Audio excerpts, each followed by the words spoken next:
I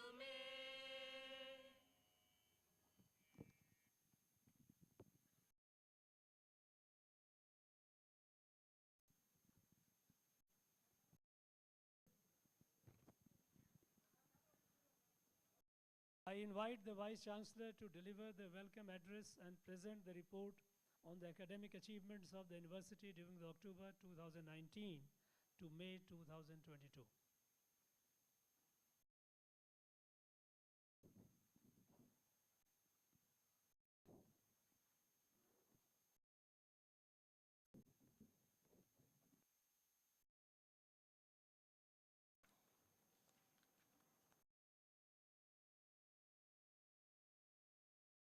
அனைவருக்கும் வணக்கம். மாண்புமிகு தமிழ்நாடு ஆளுநர், தமிழ்நாடு திறந்தநிலை பல்கலைக்கழகத்தினுடைய வேந்தர் திரு ரவீந்திர நாராயண ரவி அவர்களே, மாண்புமிகு தமிழ்நாடு உயர்கல்வித்துறை அமைச்சர், தமிழ்நாடு திறந்தநிலை பல்கலைக்கழகத்தினுடைய இணைவேந்தர் பேராசிரியர் முனைவர் க. பொன்முடி அவர்களே, 13வது பட்டமளிப்பு விழா உரை நிகழ்த்த வருகை புரிந்துள்ள தலைமை விருந்தினர், சென்னை இந்திய தொழில்நுட்ப கழகத்தின் இயக்குனர் பேராசிரியர் முனைவர் காமகோடி வீழிநாதன் அவர்களே, மாண்புமிகு தமிழ்நாடு ஆளுநரின் முதன்மை செயலர் அவர்களே, உயர்கல்வித்துறை முதன்மை செயலர் பேராசிரியர் முனைவர் கார்த்திகேயன் இந்திய ஆட்சிப்பணி அவர்களே, திட்டக்குழு உறுப்பினர்களே, ஆட்சி மன்ற குழு உறுப்பினர்களே, கல்வி அவை உறுப்பினர்களே, மதிப்பூர் விருந்தினர்களே, பல்கலைக்கழக ஆசிரியர்களே, நிர்வாக பணியாளர்களே, கல்வி மையங்களின் ஒருங்கிணைப்பாளர்களே, சான்றோர்களே, கல்வியாளர்களே, பல்கலைக்கழகம் பட்டமும் பதக்கும் பெற வருகை புரிந்துள்ள மாணவியர்களே மற்றும் அவர்களின் குடும்பத்தினர்களே, ஊடக நண்பர்களே, உங்கள் அனைவருக்கும் எனது இனிய காலை வணக்கம். தமிழ்நாடு திறந்தநிலை பல்கலைக்கழகத்தின் 13வது பட்டமளிப்பு விழாவிற்கு வருகை புரிந்துள்ள உங்கள் அனைவரையும் வருக வருக என இருகரம் கூப்பி அன்போடு வரவேற்கின்றேன்.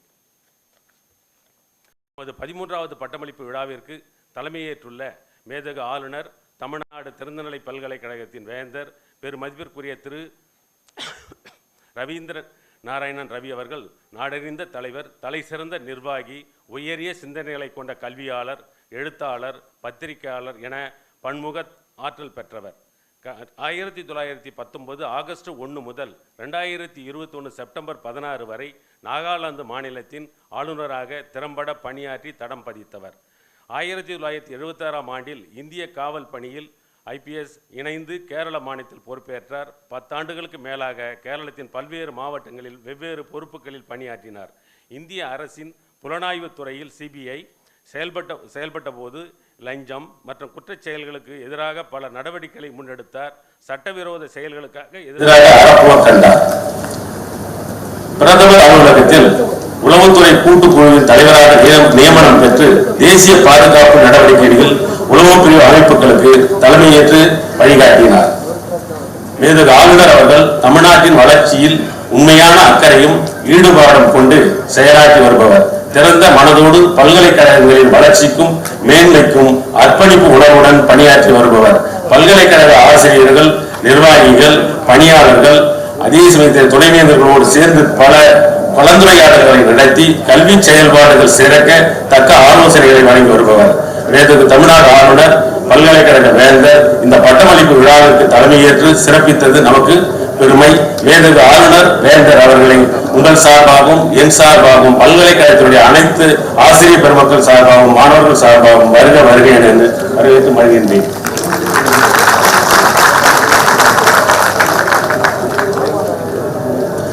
நம்முடைய ஆளுநர் அவர்கள் இந்த பட்டமளிப்பு விழாவில் நமக்கு வழக்கமாக நடந்து கொண்டிருக்கக்கூடிய பட்டமளிப்பு விழாவில் 2 மாற்றங்களை செய்து அது மாணவ சமுதாயத்துக்கு பெரிய அளவிலே பயன்கூடிய அளவுக்கு செய்திருக்கின்றார்கள்.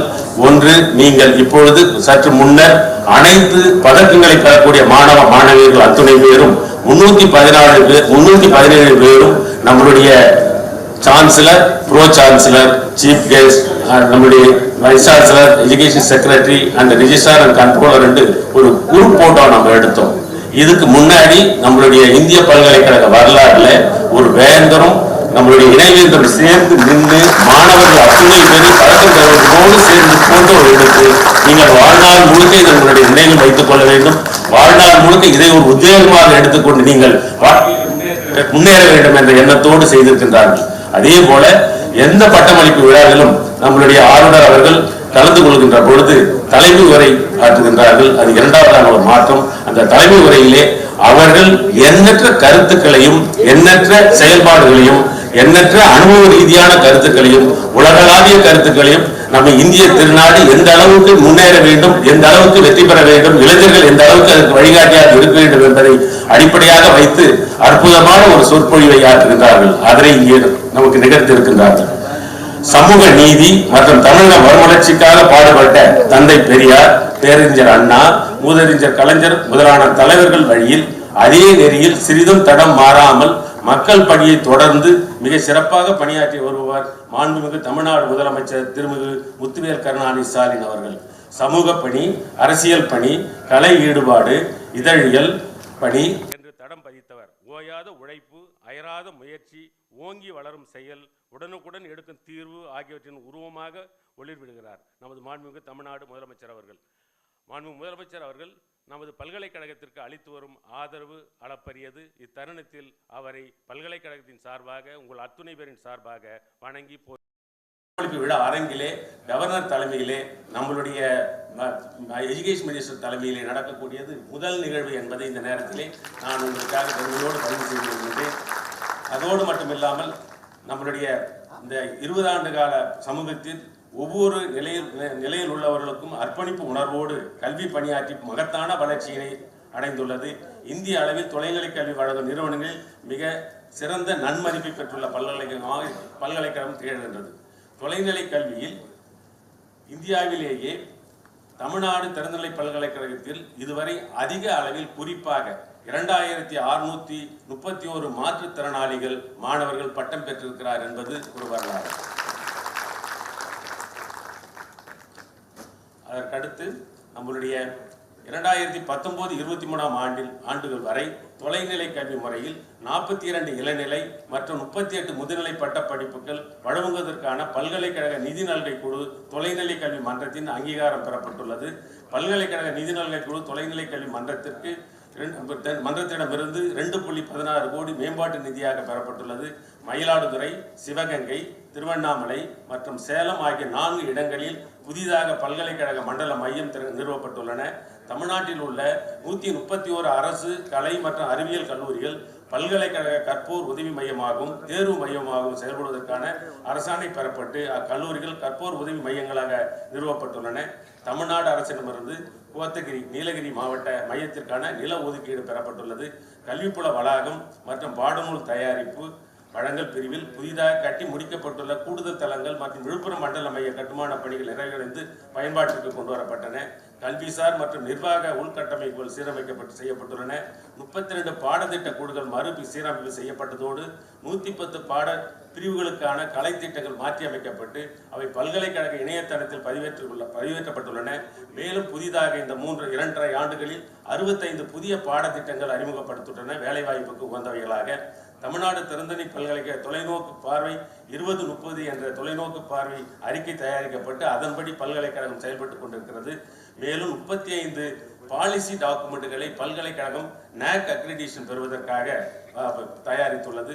பருவ முறையில் பாடத்திட்டங்கள் அறிமுகப்படுத்தப்பட்டு தானே கற்றல் முறையில் உருவாக்கப்பட்ட 568 புதிய பாடநூல்கள் கருத்து திருட்டு ஆய்விற்கு உட்படுத்தப்பட்டு வெளியிடப்பட்டுள்ளன.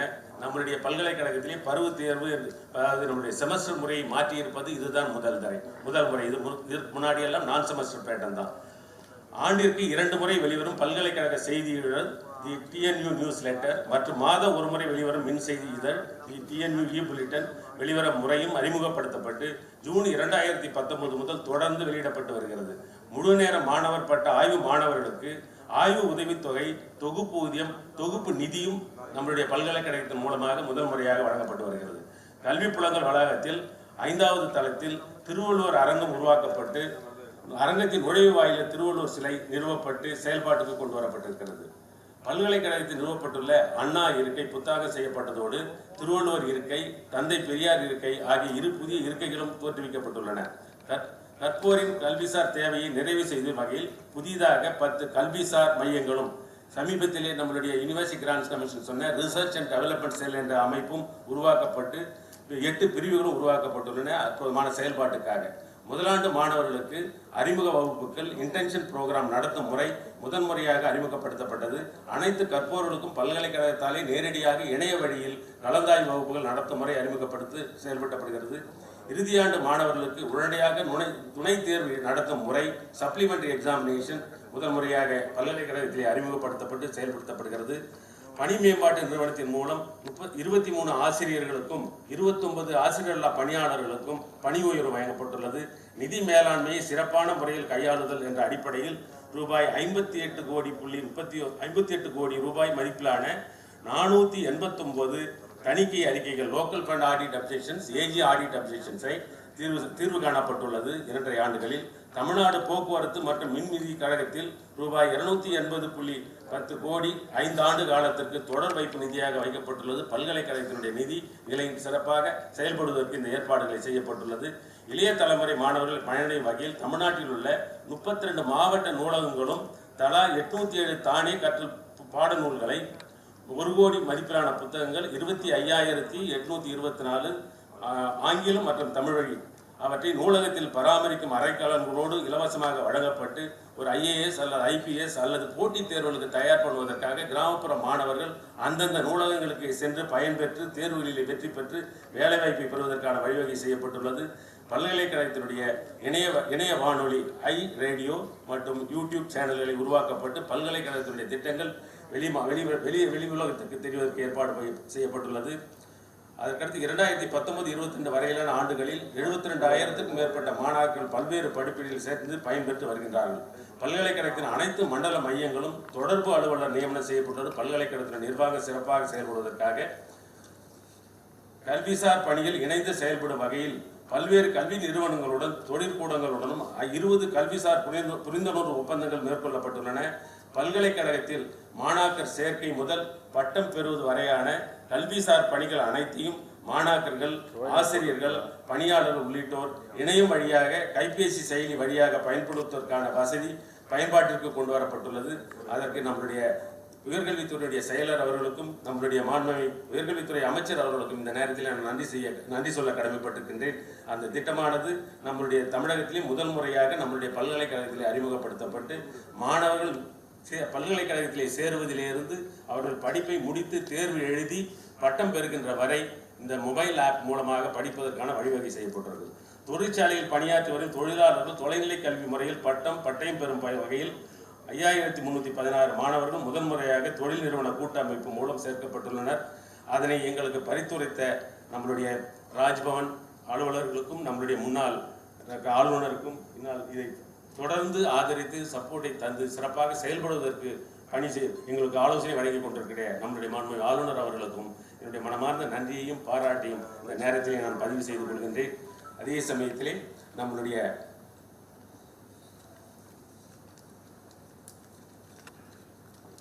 இறுதியாக நம்மளுடைய இந்த பட்டமளிப்பு விழாவிலே பட்டம் பெறுகின்ற அதாவது 22 மாணவர்கள் புதிதாக முதல் முறையாக ஆய்வு நிறைஞர் PhD பட்டத்தை பெறுகின்றார்கள். 2013-14 இருந்து துவங்கப்பட்டது. 7 ஆண்டுகள் கடந்த பின்பு இதை பல்கலைக்கழக மானியக்குழு ஒப்புதலோடு தமிழக அரசு ஒப்புதலோடு வெகு சிறப்பாக நடத்தி அதை 22 மாணவியர்கள் இன்று முதல் முறையாக நம்மளுடைய ஆளுநர் கையாளி பட்டம் பெற இருக்கின்றார்கள். நிச்சயமாக உங்கள் வாழ்விலை நீங்கள் மிக மிக கொடுத்து வைத்தவர்கள். உங்களுக்கு அது ஒன்று. இரண்டாவதாக 20 MPhil மாணவர்கள் பட்டம் பெறுகின்றார்கள். அதோடு மட்டுமில்லாமல் 317 மாணவ மாணவியர்கள் ஒவ்வொரு படிப்பிலும் முதலிடத்தை பெற்றவர்கள். அவர்களுக்கு கோல்டு மெடலும் ரேங்க் சர்டிஃபிகேட்டும் அவர்களுடைய பட்டமளிப்பு சான்றிதழும் இந்த நிகழ்ச்சியிலே வழங்கப்படுகிறது என்பதை தெரிவித்து எனக்கு இந்த நல்ல அரிய வாய்ப்பை நல்கிய உங்கள் அத்தனை பேருக்கும் என்னுடைய மனமார்ந்த நன்றியையும் பாராட்டையும் வாழ்த்தையும் தெரிவித்துக் கொண்டு எனக்கு இந்த பதவியை தந்த நம்மளுடைய ராஜ்பவனுக்கும் அதே சமயத்திலே நம்மளுடைய தமிழக அரசுக்கும் அமைச்சர் அவர்களுக்கும் செயலாளர் அவர்களுக்கும் மேடையில் இருக்கக்கூடிய அத்துணை அன்பர்களுக்கும் என்னுடைய மனமார்ந்த நன்றியை நான் தெரிவிக்க கடமைப்பட்டிருக்கின்றேன். இன்று முடிந்த பின்பு இன்று 3 தினங்களில் என்னுடைய பதவியானது துணைவேந்தர் பதவியிலிருந்து நான் விலகுகின்றேன். அதே சமயத்தில் எனக்கு இந்த 3 ஆண்டு காலமும் எந்தவித தங்கு தடையும் இல்லாமல் கொரோனா என்ற காலகட்டத்திலே கூட நான் ஒரு நாளும் விடுப்பு எடுக்காமல் 365 நாளும் நான் பல்கலைக்கழகத்தில் பணியாற்றி கொண்டிருக்கின்றேன். சனிக்கிழமை ஆனாலும் சரி, ஞாயிற்றுக்கிழமை ஆனாலும் சரி, மற்றவர்களுக்கு தொந்தரவு தராமல் நான் என் பணியை திறம்பட செய்து பல்கலைக்கழகத்தை ஒரு முன்மாதிரியான பல்கலைக்கழகமாக, தொலைநிலை பல்கலைக்கழகத்திலே ஒரு முன்மாதிரியான பல்கலைக்கழகமாக இதை செய்திருக்கின்றேன் என்பதை இந்த நேரத்திலே அன்புடன் பதிவு செய்து கொண்டு உங்களுக்கு எல்லோருக்கும் என்னுடைய வாழ்த்தையும் வாழ்க வளமுடன், வாழ்க வளமுடன், வாழ்க வளமுடன்.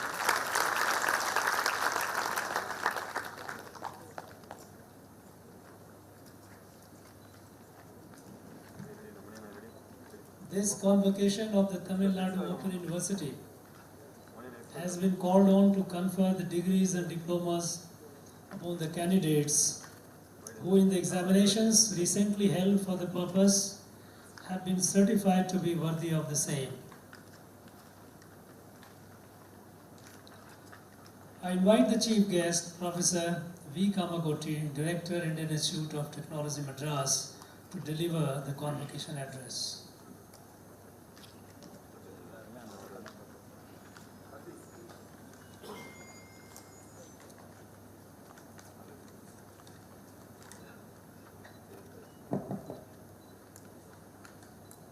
மாண்புமிகு தமிழக ஆளுநர் அவர்களே, மாண்புமிகு தமிழக உயர்கல்வி அமைச்சர் அவர்களே, தமிழ்நாடு திறந்த நிலை பல்கலைக்கழகத்தின் மாண்புமிகு துணைவேந்தர் அவர்களே, மாணவர்களே மற்றும் நண்பர்களே, பல்வேறு காரணங்களுக்காக இந்த பட்டமளிப்பு விழாவில் பங்கேற்பதில் நான் மிகவும் மகிழ்ச்சி அடைகிறேன்.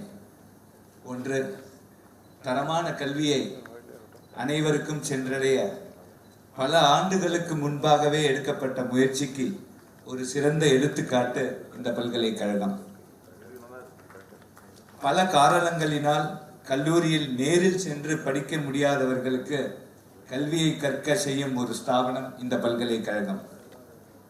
பல பணிபுரியும் வல்லுநர்களுக்கு ரீஸ்கில்லிங், அதாவது அவர்களின் தொழில் வளர்ச்சிக்கு அவசியமான திறன்களை மேம்படுத்துவதில் ஒரு முக்கியமான பங்கை வகிக்கும் ஒரு ஸ்தாபனம் இந்த பல்கலைக்கழகம்.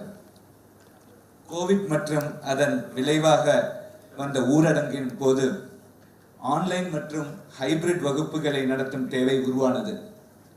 அந்த தருணத்தில் திறந்த நிலை பல்கலைக்கழகங்கள் பல ஆண்டுகளாக நடத்தி வரும் தொலைதூர கல்வி திட்டங்களின் வாயிலாக கிடைத்த அனுபவம் மிகவும் உதவியாக இருந்தது.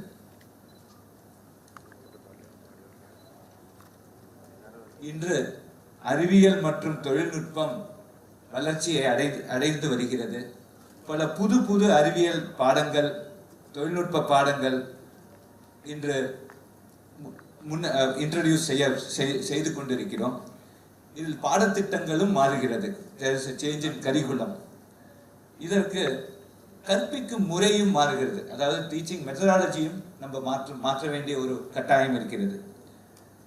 இதற்காக பல தொழில்நுட்பங்கள், குறிப்பாக கோவிட் சமயத்தில் நம் தேசத்தில் உருவான பல தொழில்நுட்பங்கள் இதற்கு உதவியாக இருக்கிறது.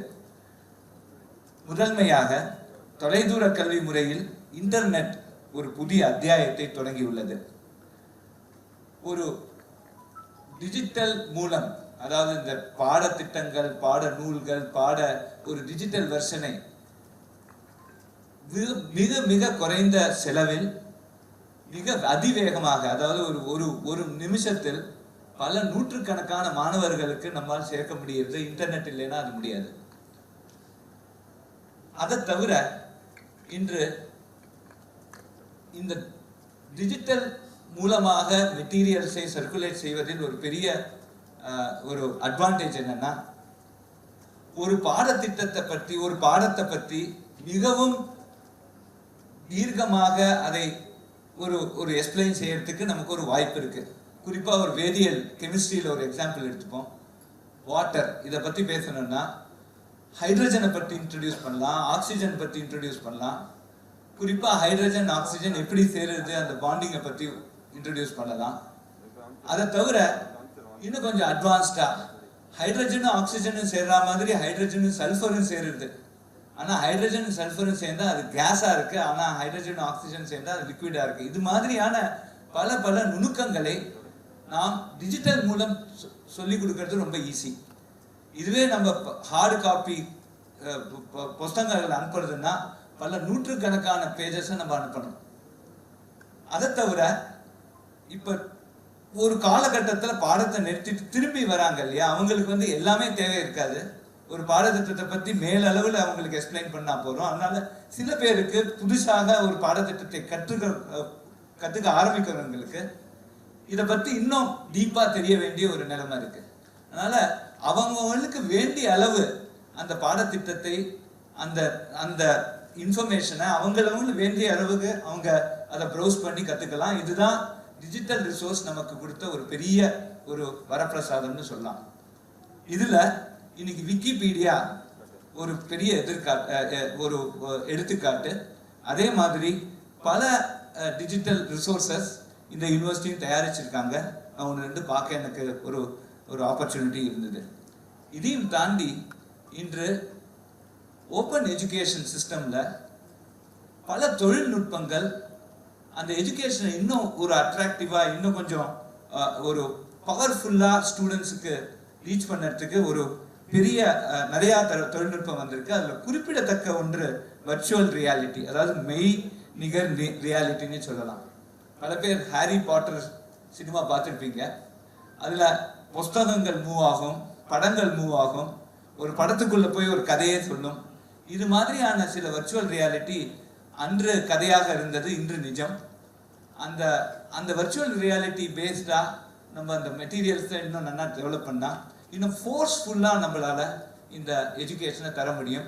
அது இப்போ தொழில்நுட்பம் இருக்கிறது.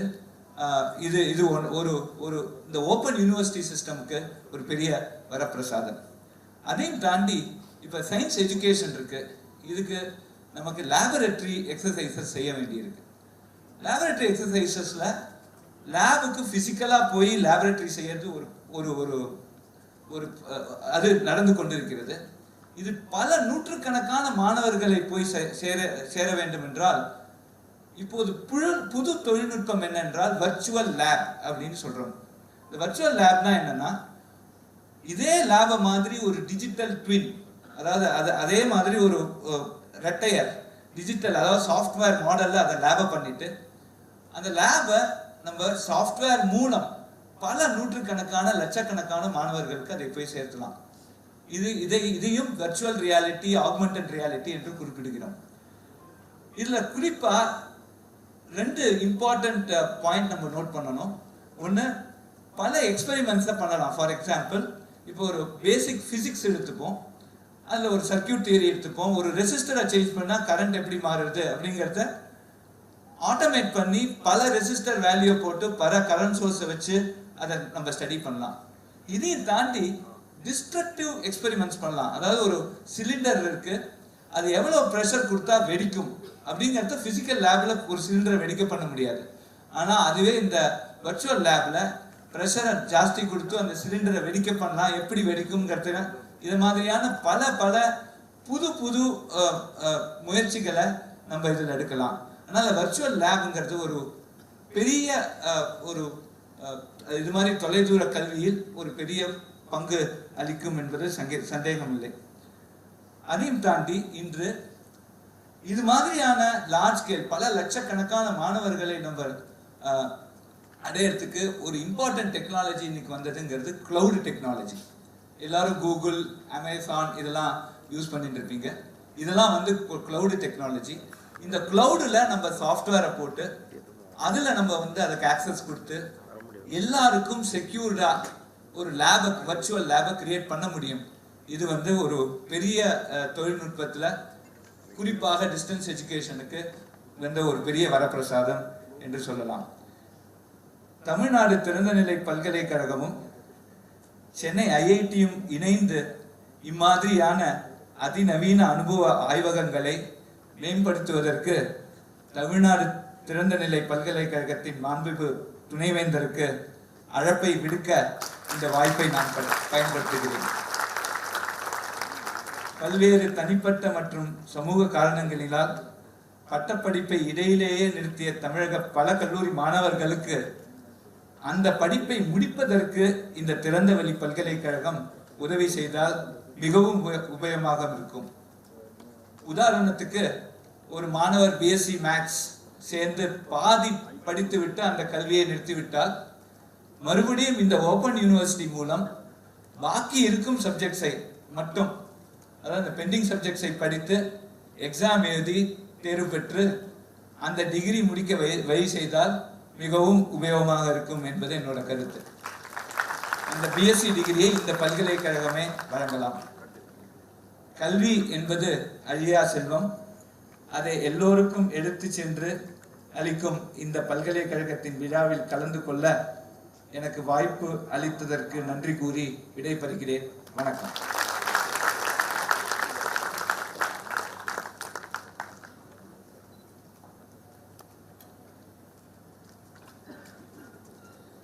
I invite the Pro-Chancellor Dr. K. Ponmudi, Minister for Higher Education, to deliver the felicitation address.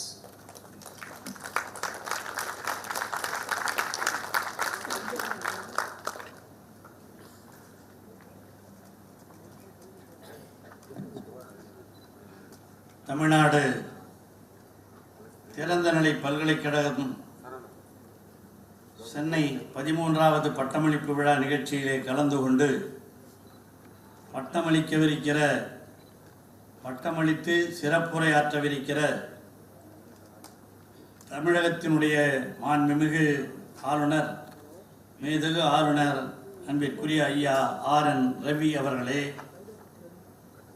இந்த நிகழ்ச்சியிலே கலந்து கொண்டு சிறப்புரையாற்றி அமர்ந்திருக்கிற இந்திய தொழில்நுட்பக் கழகத்தினுடைய இயக்குனர் அன்பிற்குரிய முனைவர் காமகோடி அவர்களே, இந்த பல்கலைக்கழகத்தினுடைய துணைவேந்தர் அன்பிற்குரிய பேராசிரியர் பார்த்தசாரதி அவர்களே, இந்த நிகழ்ச்சியிலே கலந்து கொண்டிருக்கிற ஆளுநருடைய செயலர் அவர்களே,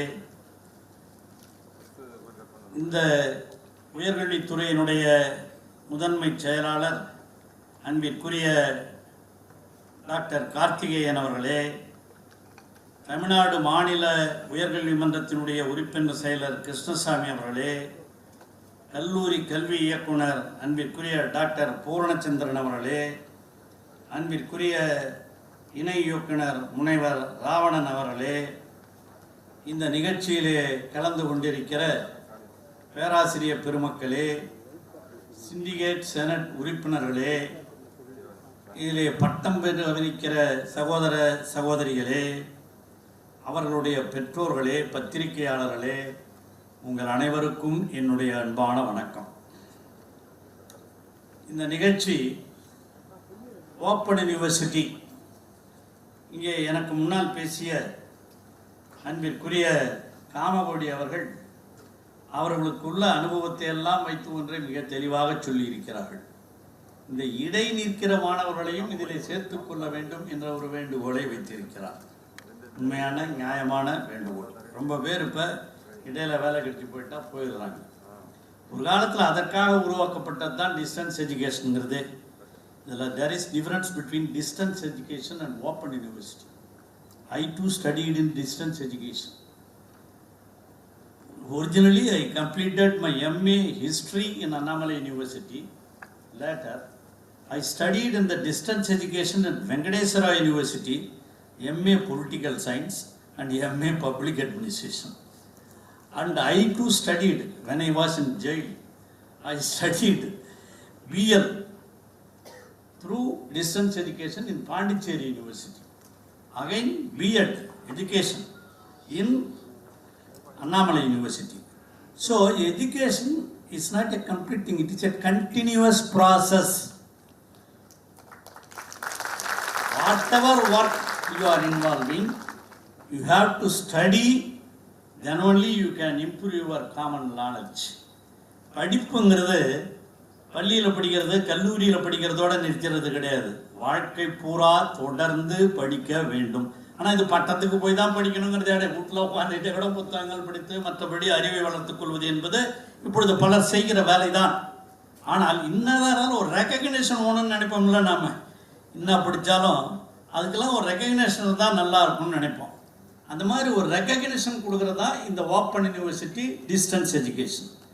அப்போல்லாம் டிஸ்டன்ஸ் எஜுகேஷன் சொன்னால் ஒரு டிகிரி இருந்தவங்க இன்னொரு டிகிரி போகலாம், அல்லது ஹைஸ்கூலில் அப்போல்லாம் எஸ்எஸ்எல்சி, அப்போ +2, இது முடித்தவங்க அங்கே போகலாம், அதுதான் போக முடியும்.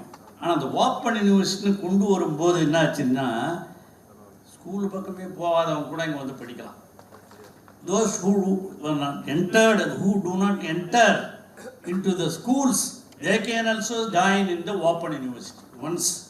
But from 2017 it was changed that only who has completed high school education, they can join in the open university. This is from 2017. Open university was started in 2002. This building was laid down by then Chief Minister in 2008, Dr. Kalaignar, and he opened it in 2011. So this university continues for a long time. நீண்ட காலமாக தொடர்ந்து செயல்பட்டிருக்கிற ஒரு திறந்த வெளி பல்கலைக்கழகம். இது நான் பல தடவை வந்திருக்கிறேன். நான் உயர்கல்வித்துறை அமைச்சராக இருக்கிற பொழுது இங்கே வந்திருக்கிறேன். அப்பொழுது கல்யாணி என்பவர்கள் துணைவேந்தராக இருந்தார்கள். அப்பொழுதும் நான் இங்கே வந்து பல நிகழ்ச்சிகளிலே கலந்து கொண்டிருக்கிறேன். ஆக இந்த திறந்த வெளி பல்கலைக்கழகத்திலே படித்து இன்று பட்டம் பெறுகிறவர்களாம் சாதாரணமான விஷயம் கிடையாது. வேலை செஞ்சுக்கிட்டு இருப்போம், வேலை செய்யும்போது படிக்கிறதுக்கு வாய்ப்பு இருக்காது. அவர்களுக்கு ஒரு வாய்ப்பு, அதுதான் correspondence course, distance education, open university, பல்வேறு பெயர்களிலே அழைக்கப்பட்டது தான். அந்த காலத்துலேருந்து அண்ணாமலை யூனிவர்சிட்டிலேருந்து இருக்குது, இப்பயும் பல்வேறு இடங்களில் இருக்குது. அது நம்முடைய பல்கலைக்கழகத்தில் இந்த ஓப்பன் யூனிவர்சிட்டியாக நீண்ட காலமாக செயல்பட்டு கொண்டிருக்கிறது. துணைவேந்தர் இன்னும் 3 நாள் ரிட்டையர் ஆகிறார். அவர் இங்கே 3 ஆண்டுகளாக ஆற்றி இருக்கிற பணிகளுக்கு என்னுடைய பாராட்டுதலையும் வாழ்த்துதலையும் முதலில் நான் தெரிவித்துக் கொள்கிறேன். ஆக இந்த பணி என்பது, கல்வி பணி என்பது சாவரவரில் நடந்துட்டு இருக்கிற பணி. நீங்கள் இங்கே இருக்கிறவங்களுக்கு சொல்லி கொடுக்கலாம், வீட்டில் இருக்கிறவங்களுக்கு சொல்லித்தரலாம், தெருவில் இருக்கிறவங்களுக்கு சொல்லித்தரலாம். அதுதான் இப்போ தமிழகத்தை இல்லம் தேடி கல்வின்னு கொண்டாந்து அங்கங்கே போய் சொல்லி கொடுங்கப்பா. அப்போல்லாம் நாங்களாம் முன்ன வயசில் எங்கள் வயசானவங்களுக்கு தெரியும், சின்ன பள்ளிக்கூடம்னு இருந்தது, அப்படி இருந்த காலம் உண்டு. இப்போ அந்த முறைகள் எல்லாம் வந்து கல்வியை வளர்க்க வேண்டும். அதைத்தான் நம்முடைய தமிழக முதலமைச்சர் சொல்லியிருக்கார், கல்வியும் சுகாதாரமும் இனி 2 கண்கள் என்று சொல்லியிருக்கிறார். அந்த அடிப்படையில் கல்வியினுடைய வளர்ச்சிக்காக, அதுவும் பெண்கள் கல்லூரிக்காக, கல்வி வளர்ச்சிக்காக இங்கே கூட பார்க்குறேன். இந்த பட்டம் பெறுபவர்கள் பட்டியலில் நானும் தான் ஆளுநரோடு பல்வேறு நிகழ்ச்சிகளில், பல்வேறு பல்கலைக்கழகங்களில் பட்டமளிப்பு விழா நிகழ்ச்சிகளில் கலந்து கொள்கிற பொழுது பெண்களுடைய எண்ணிக்கை தான் அதிகமாக இருக்குது. சரி, இங்கேயாவது கொஞ்சம் மாறி இருக்குங்க பார்த்தா விஷயம் அதே தான். இங்கே பார்த்தீங்கன்னா பெண்கள் பட்டம் பெறுபவர்களில் எல்லா பட்டத்தையும் சேர்த்து சொல்கிறேன், தனித்தனியாக சொல்கிறத விட எல்லா பட்டத்திலையும் 7632 பேர் ஆண்கள், 11731 பேர் பெண்கள். ஆக தமிழக முதல்வர் அவர்கள் பெண் கல்வி வளர வேண்டும் என்பதுதான் திராவிட மாடல். அதுக்கு தான் எல்லாரும் தந்தை பெரியாரிலிருந்து பெண் கல்வி வளர வேண்டும். அதுலேயும் நம்ம ஆளுநருக்கு எந்த விதமான வேறுபட்ட கருத்தும் இல்லை. அவரும் இந்த பெண் கல்வியை இங்கே ஊக்குவிக்க வேண்டும், தமிழ் படிப்பதை ஊக்குவிக்க வேண்டும் என்று பல்வேறு உரைகளிலே அவரும் எடுத்து சொல்லியிருக்கிறார். அந்த அடிப்படையிலே தான் இன்று இந்த திறந்த வெளி பல்கலைக்கழகத்தின் மூலமாக நடைபெறுகிற திட்டங்களை எல்லாம் நம்முடைய துணைவேந்தர் அவர்கள் எடுத்து சொல்லியிருக்கிறார்கள். நான் அதிகம் சொல்ல வேண்டிய அவசியம் இல்லை. ஆனால் எந்த வேலையில் இருந்தாலும், தொழிற்சாலையில் இருக்க என்ன பண்ணுறான், எஸ்எல்சி படிச்சுட்டு, அப்போல்லாம் எஸ்எல்சி, இப்போ +2 படிச்சுட்டு ஒரு வேலை கிடைச்ச உடனே போய் ஜாயின் பண்ணுறதுங்கிறது இயற்கையாக இருக்குது. ஒரு வருஷத்தில் என்ன வேலை கிடைக்கிறதா மெயினாக, படிப்பது என்பதே முக்கியமாக வேலை, அப்புறம் தான் அறிவு வளர்த்துக்கிறது, மற்றதெல்லாம் சமத்துவ உணர்வு, சமுதாய உணர்வுங்கிறதெல்லாம் செகண்டரி. ப்ரைமரி எதுன்னு சொன்னால் ஜாப் ஆப்பர்ச்சுனிட்டிஸ். அந்த அடிப்படையில் போய் சேருகின்ற பொழுது, அப்படி சேர்ந்த பிறகு those who are working in the factories, they want to improve their knowledge, particularly practical knowledge. That is what our chief guest also told. எல்லாருக்கும் அந்த ப்ராக்டிக்கல் நாலேஜ் இருக்கணும். அது பாடத்திட்டங்களில் சிலபஸில் it is to be included. அது நம்ம ஐஐடியாக இருந்தாலும் சரி, நம்ம ஓப்பன் யூனிவர்சிட்டியாக இருந்தாலும் சரி, படிக்கிற மாணவர்களுக்கு வருங்கால தேவைகளை நிறைவேற்றுகின்ற வகையிலே அவர்களுக்கு அந்த வளர்ச்சியை உருவாக்குவதற்கான ஏற்பாடுகளை செய்ய வேண்டும். அதைத்தான் இந்த தமிழக முதல்வர் அவர்கள் நான் முதல்வன் திட்டத்தின் மூலமாக எல்லா கல்லூரி மாணவர்களுக்கும் இந்த பயிற்சியை கொடுக்க வேண்டும் என்பதற்காக அவர் தொழில்துறை, தொழில் வளர்ச்சித்துறை, எங்களுடைய உயர்கல்வித்துறை எல்லா துறையும் சேர்த்து இணைத்து ஒரு இன்டர் டிபார்ட்மெண்டலாக அதை உருவாக்கி வைத்திருக்கிறார். நான் முதல்வன் திட்டத்தை செயல்படுத்தி கொண்டிருக்கிறார். ஆக பெண் கல்வி வளர்கிறது என்று சொன்னேனே, இன்னைக்கு காலையில் கூட நான் அதனால தான் கொஞ்ச நேரம் 10:30 11 மணிக்கு ஆளுநர் அவர்களுக்கு என்னுடைய உளமார்ந்த நன்றியை நான் தெரிவித்துக் கொள்ள கடமைப்பட்டிருக்கிறேன்.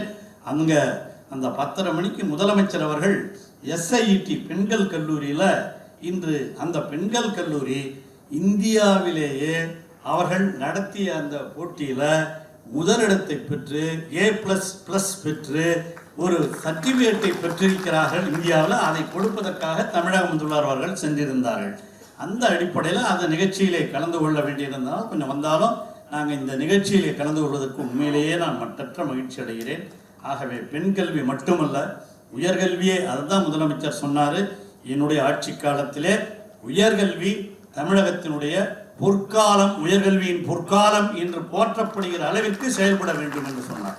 அதுக்கு எல்லாரும், அதுக்கு மெதகு ஆளுநர் அவர்களும் he is participating in it, he is also working for it. அதனால் வந்திருக்கிற நீங்கள்லாம் எந்த துறையில் இதில் எல்லாம் ஒர்க் பண்ணுறவங்களாம் இருப்பீங்க. நான் சொன்ன மாதிரி நான் படித்தது, என் துணைவியார் பாக்காலான்னு ஆந்திராவில் அங்கே படித்தாங்க. she studied in Andhra, SSLC failed, but she studied in the distance education at Annamalai University and she got MA degree now. This is really an opportunity. எல்லோருக்கும் அந்த வாய்ப்பு கிடைக்க வேண்டும். படிப்பதுங்கிறது வேற, படித்ததற்கான ஒரு அங்கீகாரம், பட்டம் பெறுவது என்பது வேறு. அதைத்தான் இந்த டிஸ்டன்ஸ் எஜுகேஷனாக இருந்தாலும், ஓப்பன் யூனிவர்சிட்டியாக இருந்தாலும், கரஸ்பாண்டன்ஸ் கோர்ஸாக இருந்தாலும் இவைகள் எல்லாம் கொடுத்து கொண்டிருக்கின்றன. I kindly in all convocations I am always giving a request to the governor. In this convocation also I kindly request the governor, the UGC wanted to close the distance education at Annamalai University. We wrote for the continuation of the distance education in Annamalai University. Kindly I request the governor to recommend the UGC to continue the distance education in Annamalai University. Annamalai பல்கலைக்கழகத்தில் அந்த தூரக்கல்வி, ஏன்னா அது பெரிய பல்கலைக்கழகம், அந்த காலத்திலிருந்து இருக்கிற மிக பழமை வாய்ந்த பல்கலைக்கழகம். அந்த பல்கலைக்கழகத்தில் அதை தொடர்வதற்கும் வாய்ப்பளிப்பதற்கு இங்கே பல்வேறு முயற்சிகளை மாதக ஆளுநர் அவர்கள் எடுக்க வேண்டும் என்று நான் அவரை அன்போடு கேட்டுக்கொள்கிறேன். ஆக இந்த ஓப்பன் யூனிவர்சிட்டி பொறுத்தவரையில் இன்னும் பல பாடப்பிரிவுகள், அதுவும் காலத்திற்கு ஏற்ப, அதைத்தான் சொன்னார் சீஃப் கெஸ்ட், காலத்திற்கு ஏற்ப பாடத்திட்டங்களை உருவாக்குகிற, சும்மா நாங்களாம் படித்த காலத்தில் ஹிஸ்ட்ரி படித்தது, பொலிட்டிக்கல் சயின்ஸ் படித்தது, அதையே இப்போ படிச்சுட்டு இருக்கக்கூடாது. இப்போ என்ன காலத்திற்கு தேவைப்படுகிறது. நாங்களாம் டிஸ்டன்ஸ் எஜுகேஷன் படிக்கிறேன்னும் போது கோச்சிங் கிளாஸ்னு ஒரு வருஷத்துக்கு ஒரு மாதம் சம்மர் வெக்கேஷன் அந்த மாதிரி டைமில் நடக்கும். அங்கே இருக்கிற காலேஜ் வாத்தியங்கள்லாம் நடத்திட்டு அவங்களுக்கு ஸ்பெஷல் பே உண்டு, அதனால் வாங்கிட்டு போடுவாங்க. நான் அதையும் நடத்தியிருக்கிறேன், அதில் படிச்சுருக்கிறேன். அந்த அளவுக்குலாம் எனக்கு கொஞ்சம் அனுபவம் இருக்கிறதுனால இதெல்லாம் கொஞ்சம் உங்ககிட்ட தெளிவாக பேச முடியுது. அதனால் இந்த டிஸ்டன்ஸ் எஜுகேஷன், இந்த ஓப்பன் யூனிவர்சிட்டி, இதிலெல்லாம் புதிய பாடத்திட்டங்களை கொண்டு வந்து அவர்களுக்கு சொல்லித்தருகிற ஒரு வாய்ப்பையும் பெற வேண்டும். அப்போல்லாம் நாம் அங்கே ஒரு மாதம் கோச்சிங் கிளாஸோடு உண்டு. இப்போ நம்முடைய சிறப்பு விருந்தினர் சொன்னதை போல் இன்டர்நெட்லேயே ஓப்பன் யூனிவர்சிட்டியில் பாடம் நடத்தலாம். அதற்கான வசதிகளை எல்லாம் செய்ய வேண்டும். இன்டர்நெட்டில் நடத்தலாம். இந்தந்த பாடம், இந்தந்த சப்ஜெக்ட் இதுன்னு சொல்லிட்டு இன்டர்நெட்லேயே இப்போ ரெகுலராக படிக்கிற மாணவனே இன்டர்நெட்டில் வைங்கிறான், ஆன்லைனில் வைங்கிறாங்க. அவன் காலேஜுக்கு போகிறதே விரும்பாத ஒரு சூழ்நிலையெல்லாம் உருவாகி கொண்டிருக்கிற காலம். ஆகவே தான் உங்களை பார்த்து உண்மையிலேயே ஓப்பன் யூனிவர்சிட்டி, இந்த திறந்தவெளி பல்கலைக்கழகத்திலே படித்திருக்கிற நீங்கள் எல்லாம் உண்மையிலேயே மிகச்சிறந்தவர்கள். உங்களுக்கு வாய்ப்பை பயன்படுத்தி கொண்டவர்கள். மேலும் நீங்கள் வாய்ப்பை பயன்படுத்தி கொள்ள வேண்டும். இப்போ அண்டர் கிராஜுவேட் படிச்சிருக்கிறவங்க போஸ்ட் கிராஜுவேட்டும் இதில் சேர்ந்து படிக்கலாம், அதையும் பண்ணலாம். அதே மாதிரி நம்முடைய சிறப்பு விருந்தினர் சொன்ன மாதிரி நடுவில் இடைவிட்டவர்கள் அவர்களும் சேர்வதற்கான வாய்ப்பையும் அவர் governor will recommend to the UGC to kindly extend those who discontinued their education in degree courses. They also have to continue in the open university or the distance education. It is to be permitted. It is really a genuine demand, because we are allowing those who completed 12th standard to join in the degree course. Why not we allow the discontinued persons in this university? That is the chief guest request. So we have to do it. அதற்கு ஆளுநர் அவர்கள் நிச்சயமாக உதவி செய்வார் என்ற நம்பிக்கை இருக்கிறது. நீங்களும் உங்கள் வீட்டு பிள்ளைங்கள்லாம் வந்திருக்கிற ஆசிரியர்கள், பெற்றோர்கள், பிள்ளைகள்லாம் எந்த வேலையில் இருந்தாலும் அவங்கள படிக்க சொல்லுங்கள். பொதுவாக பாலிடெக்னிக் படிச்சுட்டு போய் ப்ரைவேட் இதில் இருப்பாங்க. அவங்க இன்ஜினியரிங் படிக்கணும்னு விரும்புவாங்க. அவங்களுக்கு வந்து கரஸ்பாண்டன்ஸ் கோர்ஸில் ஓப்பன் யூனிவர்சிட்டியில் இன்ஜினியரிங் சப்ஜெக்டையும் சொல்லி கொடுத்து இன்ஜினியரிங் டிகிரியும் அதிலேயே கொடுப்பதற்கான ஏற்பாடுகள் செய்யப்பட வேண்டும். பொறியியலாக இருந்தாலும் மற்றவர்களது படமாக இருந்தாலும் அதெல்லாம் செய்யணும். அது நீங்கள் பரீட்சை எழுதிட்டு அப்புறம் அவங்க தகுதிக்கு ஏற்ப அவங்க ஒன்றும் பெருசாக வேலை ப்ரமோஷன் அது இது சில பேர் அதுக்காக படிக்கிறவங்க உண்டு. ப்ரமோஷன் கிடைக்கணுங்கிறதுக்காக இந்த வேலை கிடைச்சா பிஹெச்டி படித்தா ப்ரொஃபஸர் ஆகலாம் அப்படின்னு ப்ரமோஷனுக்காக படிப்பவர்களும் உண்டு. அதுலேயும் ஒன்றும் தப்பு இல்லை. ஆக அந்த அடிப்படையில் நீங்கள் எல்லோரும் எல்லா பணியில் இருப்பவர்களும் எந்த தூரத்தில் இருந்தாலும் அவர்கள் இதெல்லாம் பயன்படுத்தி கொண்டு மேலும் அதிகமாக படித்து இங்கே நான் முதலே சொல்வதைப் போல நம்முடைய தமிழக முதல்வர் அவர்கள் பெண் கல்விக்காக இன்று உயர்கல்வி படிக்க வருவதற்காக அவர்களுக்கெல்லாம் மாதம் 1000 ரூபாய் கொடுக்கிற திட்டத்தை உலகத்திலேயே முதலாக கொண்டு வந்திருக்கிற ஒரு முதலமைச்சர் நம்முடைய முதலமைச்சர்.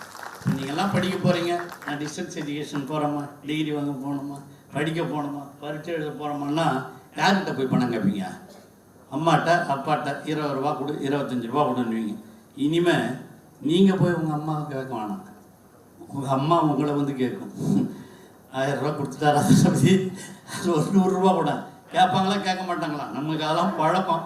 அந்த மாதிரிலாம் எல்லோரும் இது காரணம் எல்லா பெண்களும் படிக்க வேண்டும். அதுதான் உண்மையான திராவிட மாடல், அதுதான் நாம் விரும்புவது, அதுதான் சமத்துவம். அந்த அடிப்படையிலே சகோதரிகளே சகோதரர்களே அடித்தளத்திலே இருப்பவர்களும் படிப்பதற்கு கல்லூரி வாய்ப்புகள் வசதிகள் இல்லாதவர்களும் அவர்களும் படித்து முன்னேற வேண்டும் என்ற அடிப்படையில் தான் இந்த தூர டிஸ்டன்ஸ் எஜுகேஷனாக இருந்தாலும் கரஸ்பாண்டன்ஸ் கோர்ஸாக இருந்தாலும் ஓப்பன் யூனிவர்சிட்டியாக இருந்தாலும் அதற்காக உருவாக்கப்பட்டவைகள் தான். ஆகவே நீங்கள் இந்த திறந்தவெளி பல்கலைக்கழகத்திலே ஓப்பன் யூனிவர்சிட்டியில் நான் சொன்னது மாதிரி முதல்ல எது படிக்காதவங்க படிக்கிற ஒரு வாய்ப்பு இருந்தது. இப்போ அதுவும் தேவையில்லாத ஒன்று தான். அதுவும் அதை குறைச்சி இன்றைக்கி 2017 ஒரு ஹை ஸ்கூல் வரலையா அவங்க ரெகுலராக படிச்சுட்டு அதுக்கப்புறம் அவங்க வந்து கல்லூரியில் சேர்ந்து படிக்கட்டுங்கிற எண்ணத்தோடு தான் அதை உருவாக்கி இருக்கிறார்கள். ஆகவே இந்த இடைநிற்றல் இல்லாமல் உங்கள் பள்ளி மாணவர்கள் பள்ளி முடித்தவுடனே இந்த உயர்கல்வி தொடர்வதற்கும் இந்த ஓப்பன் யூனிவர்சிட்டி நிச்சயமாக உதவும் என்ற உறுதியோடு இங்கே பட்டம் பெறுகிற உங்கள் அனைவருக்கும் மீண்டும் என்னுடைய வாழ்த்துதலை சொல்லி, பணியிலே இருப்பவர்களும் இருக்கிறீர்கள், பணி தேடிக்கொண்டிருப்பவர்களும் இருக்கிறீர்கள், பணியில் இருப்பவர்கள் வளரவும் பணி தேடிக்கொண்டிருப்பவர்களுக்கு பணி கிடைக்கவும் என்னுடைய வாழ்த்துதலை சொல்லி விடைபெறுகிறேன். நன்றி, வணக்கம்.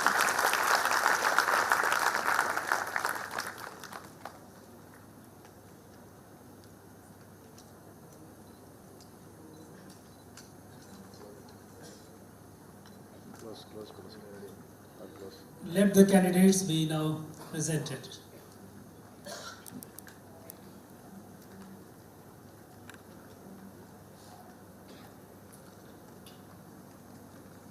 Honorable Chancellor, I present unto you one candidate of PhD in Zoology, one candidate of Master of Philosophy, 16 candidates of Master of Science, 12 candidates of Bachelor of Science, 2 candidates of Postgraduate Diploma, including 1036 candidates in absentia in the School of Sciences, and 1 candidate of PhD in Computer Science, 1 candidate of Master of Philosophy, 3 candidates of Master of Computer Science, 3 candidates of Bachelor of Computer Applications, 1 candidate of Bachelor of Computer Science, 4 candidates of Postgraduate Diploma, 2 candidates of Diploma, including 68 candidates in absentia in the School of Computer Science, whose names are given in the list, have been found duly qualified after the examinations to receive the same, and I request that the degrees and diplomas be awarded to them.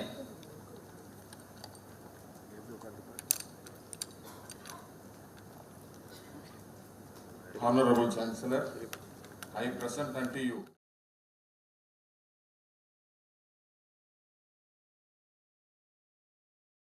Master of Arts, 8 candidates of Master of Science, 16 candidates of Bachelor of Arts, 4 candidates of Bachelor of Science, 10 candidates of PG Diploma, including 2730 candidates in absentia in the School of Social Science, and 1 candidate of Master of Philosophy, 20 candidates of Master of Arts, 11 candidates of Bachelor of Arts, including 739 candidates in absentia in the School of Politics and Public Administration, and 4 candidates of Master of Arts, 4 candidates of Bachelor of Arts, including 192 candidates in absentia from the School of Criminology and Criminal Justice Administration, and 1 candidate of Master of Philosophy, 3 candidates of Bachelor of Science, 2 candidates of Diploma, and 24 candidates in absentia in the School of Journalism and New Media Studies, whose names are given in the list, have been found duly qualified after the examinations to receive the same,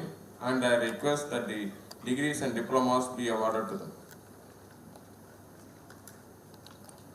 Honorable Chancellor, I present unto you 8 candidates of PhD in Education, 1 candidate of Bachelor of Education, 1 candidate of PG Diploma, including 682 candidates in absentia in the School of Education, and 2 candidates of Bachelor of Education in Special Education, including 709 candidates in absentia in the School of Special Education and Rehabilitation, whose names are given in the list, have been found duly qualified after the examinations to receive the same, and I request that the degrees and diplomas be awarded to them.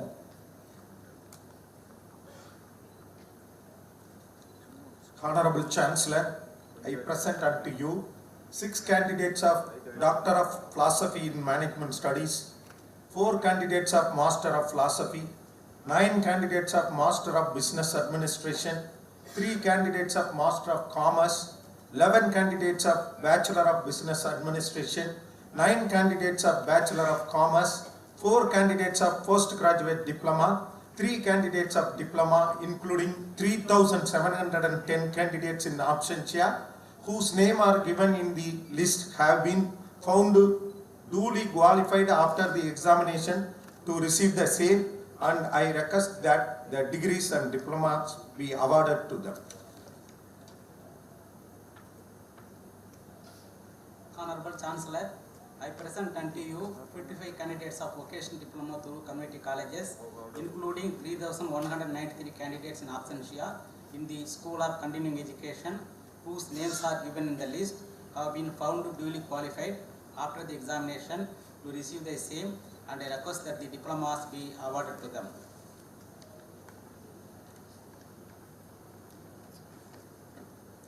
மாண்புமிகு வேந்தர் அவர்களே, இந்த நிகழ்வில் கலந்து கொள்ளா நிலையில் பட்டம் பெற உள்ள 1948 மாணாக்கர்கள் உட்பட தமிழியல் மற்றும் பண்பாட்டு புலத்தில் ஆய்வியல் முனைவர் தேர்வில் 4 மாணாக்கர்களும், ஆய்வியல் நிறைஞர் எம்ஃபில் தேர்வில் 2 மாணாக்கர்களும், கலையியல் நிறைஞர் தேர்வில் 5 மாணாக்கர்களும், கலையியல் இளைஞர் தேர்வில் 4 மாணாக்கர்களும், இலக்கியவியல் இளைஞர் தேர்வில் 4 மாணாக்கர்களும் தேர்ச்சி பெற்றுள்ளனர்.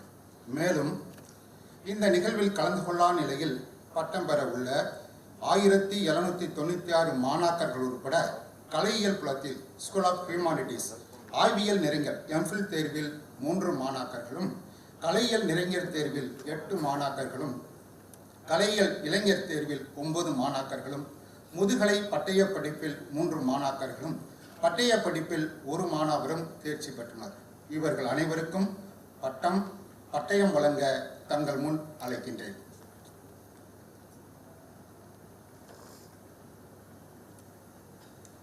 Honorable Chancellor, I present unto you 1 candidate of PhD in History, 2 candidates of Master of Philosophy, 8 candidates of Master of Arts, 8 candidates of Bachelor of Arts, 1 candidate of Postgraduate Diploma, 4 candidates of Diploma, including 1,560 candidates in absentia from the School of History and Tourism Studies, and 3 candidates of Master of Library Science, 2 candidates of Postgraduate Diploma, including 25 candidates in absentia from the School of Library and Information Science, whose names are given in their list, have been found duly qualified after the examinations to receive the same, and I request that the degrees and diplomas be awarded to them.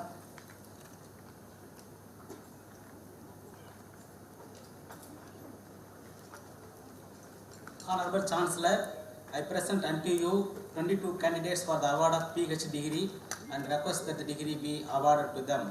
Yamini Priya D, PhD in Biotechnology, Zoology Interdisciplinary. Alamurgan M, PhD in Computer Science. Mohan Kumar N, PhD in Economics. Marthal S, PhD in Education.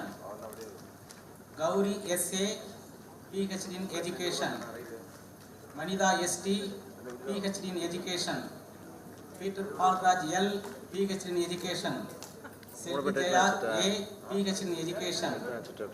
Arul Mary S, PhD in Education. Sridhar R, PhD in Education. Delphine T.L, PhD in Education. Siju S, PhD in Management. Arun S.V, PhD in Management. Kalpana P, PhD in Management. Vinodini A, PhD in Management. Harikara Sudha H, PhD in Management. Vimila D, PhD in Tamil. Kavida V.K, PhD in Tamil. Govindaraju C, PhD in Tamil. Iswari T, PhD in Tamil. And Ramachandran B, PhD in History.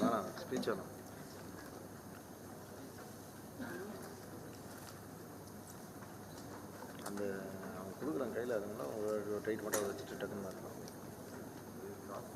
ஆமாம் விட்டுரு. இதே போய்ட்டு அதான்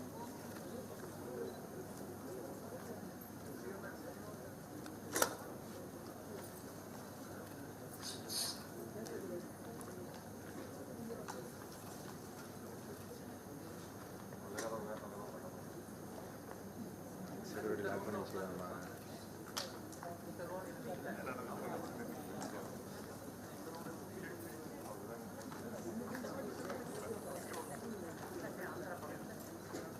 அம்மா camera இல்லையா? அம்மா camera இல்லை. அது இதோட governor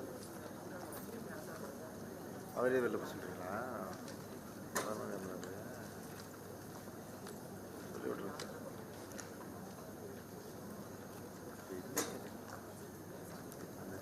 Honorable Chancellor, I present unto you 20 candidates for awarded of MPhil degree, and I request that the degree be awarded to them.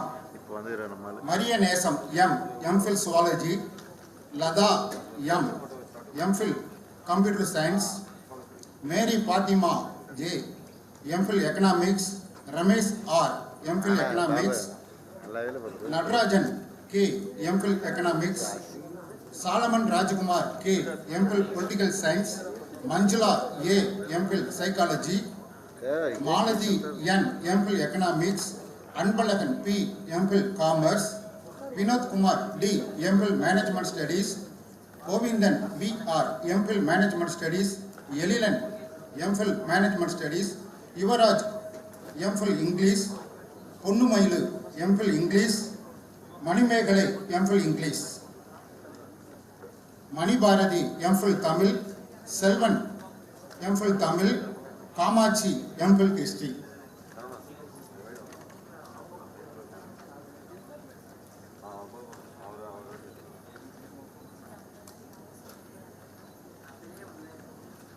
Honorable Chancellor,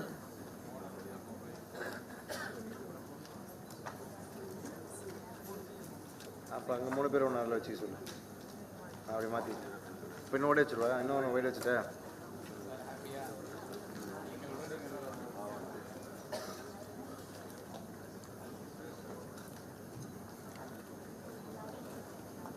Honorable Chancellor, I present unto you 80 candidates for the award of University Gold Medals and first rank for the postgraduate degree, and I request the medals and ranks be awarded to them. Subramaniam,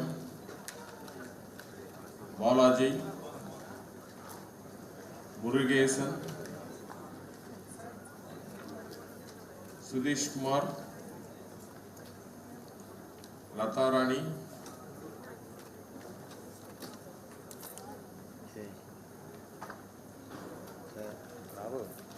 Babu 3 பேர் மட்டும் இருக்கு. நீங்க இருக்கு 3 பேர் மட்டும் வைங்க. White tight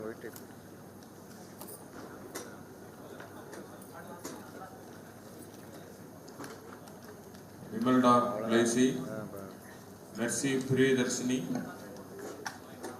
Amsalakshmi, Hema, Dakshinamurthy, Uma Rajalakshmi, Santi, Muthukumar S, Indumadi R, Gopal R, Karthi Suresh, Gauss Khan, Mahmi Moedin Labai Navi, Syed Ahmadul Baki, Anbarasu, Sharmila, Ashok Kumar, Police Administration, Muthulakshmi, Lily Pushpam,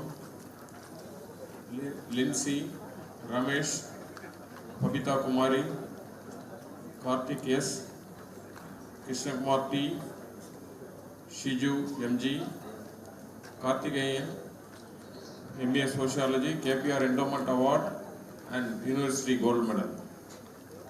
Sumitra Devi, Meena, Kamachi, Siva Ananda Krishnan, Felix Godfrey, Suja, Shiva Kumari, Silambarasan, Chamundiswari, Vijay Kumar, Balaji, Sanjeet Gupta, Usharani,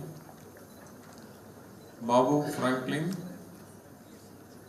Vignesh, Prasanna Devi, Master of Social Work and KPR Endowment Award, University Gold Medalist. Asha S, Arundhati Ghoshal, Sharmila, Kalai, Srilata, Kanagayam, Roslyn A, Selvajanisha J, Rukmani U, Aishwarya R, Revati R, Varalakshmi Prabha C, Venkata Sivan Nagaraju, Prabhu R, Preeta P, Pachakal A, Udayakana Selvi S, Tamil Pava S, Nilofar Banu K, Lalita P, Kavya SD, Sakti Preeta A, Satyakala MSc Psychology, KPR Endowment Award and University Gold Medal. Caroline Maria, Durga Devi, Pallavi N, Madhavan A, Sangeeta K, Pravina T, Arivali T, Divya SS.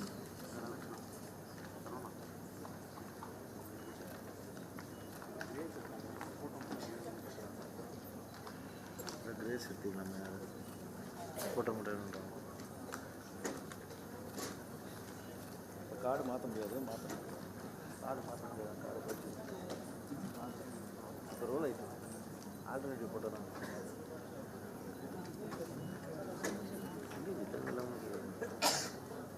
வேணும் எப்படி அங்கே யாரும் எடுக்கிறாங்க Honorable Chancellor, I present unto you 112 candidates for the award of University Gold Medals and first rank for the undergraduate degree, and I request that the medal and ranks be awarded to them. Vanupriya A,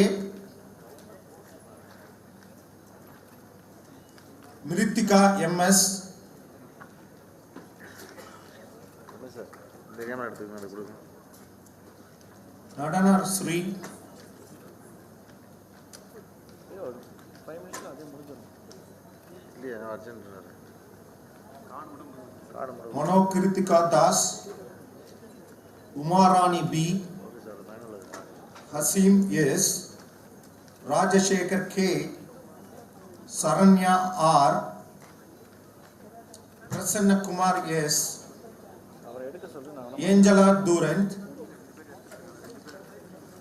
cut பண்ண சொல்லுவாங்க அவரை எடுக்க சொல்லு Meena Kumari M, என்ன சொல்லுங்க Padmavati G, அவரை ரெண்டு படம் Mahalakshmi A, தேவையில்லையா கட் பண்ணவா Akila R, கட் பண்ண சொல்லுவா Sarala P, Kayalvili S,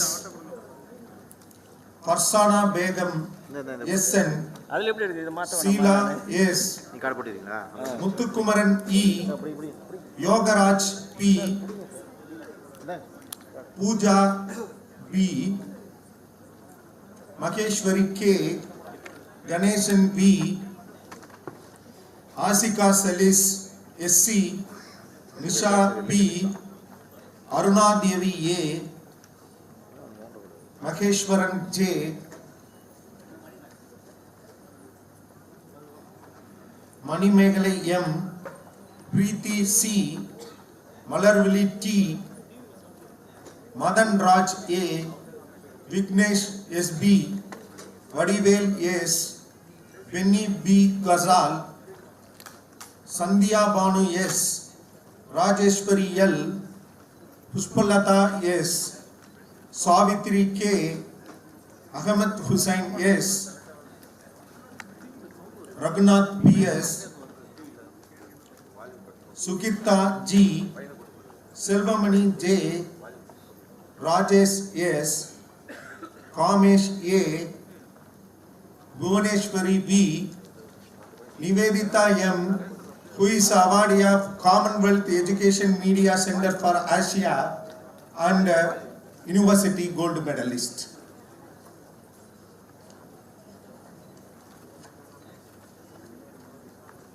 Dhanalakshmi V, Yasodai N, Umita K, Krishnaveni T, Taranya V, Mahalakshmi S, Sarita M, Muhammad Sheikh Yasser A, Vignesh Kumar S, Veeralakshmi S, Satya S, Deepalata M, Hemalata V, Ilakya V, Satya S,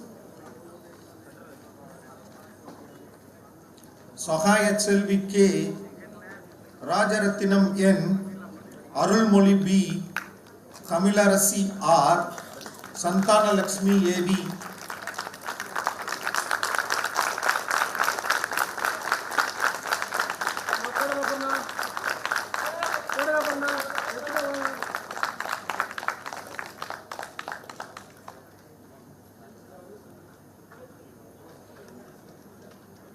Maris Selvi T, Shanmuga Priya R.S.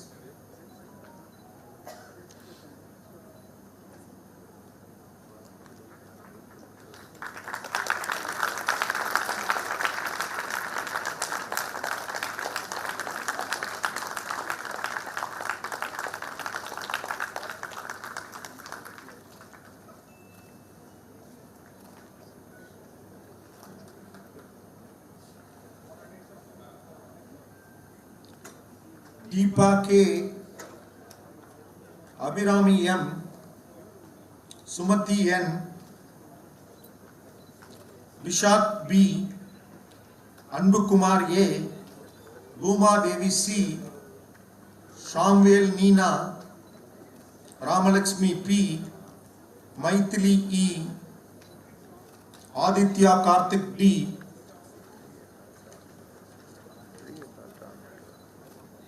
Roshni S, Lima Rosemary S, Mary Jennifer M.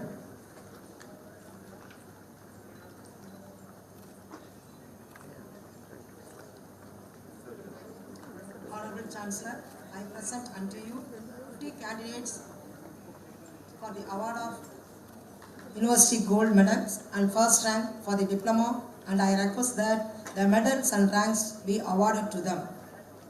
Vinod K, Visharani R, Murthy L, Vijantan E, Gajalakshmi G, Devendra M, Krishnamurthy R, Anup Zagaria Cherian,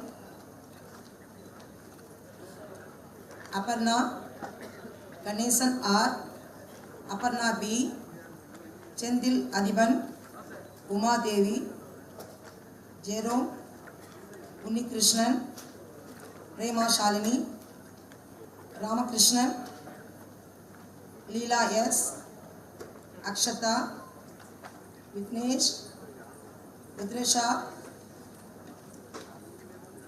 Nabila Kausar Dadni, Delphin, Krishna Prasad, Andabani, Gajendran, Jawahar, Sri Ganesh, Ravish Watts, Devendra M, Kirija, Nisha M, Prabhavati, Kumbalingam, Balasubramanian.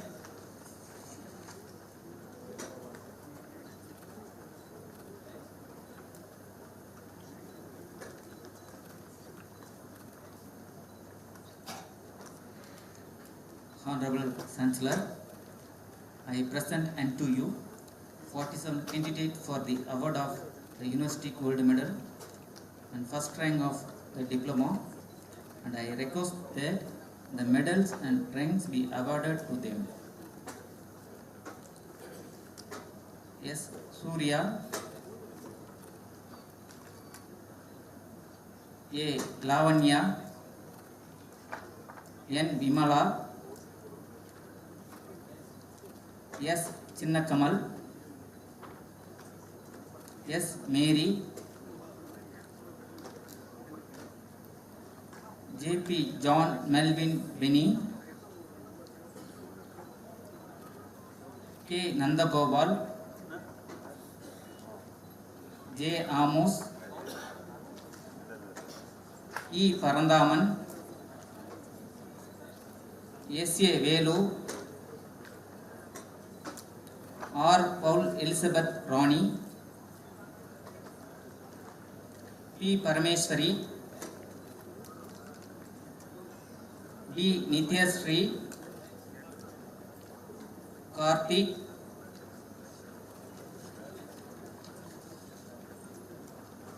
P. Sangari, K. Sasireka, R. Sudha, M. Mageshwari, P. Geethapriya, S. Abhinaya, M. Anjali, Saravadi Paravalika, C. Sukesh, A. Vidya Mary, K. Divya, M. Vinod,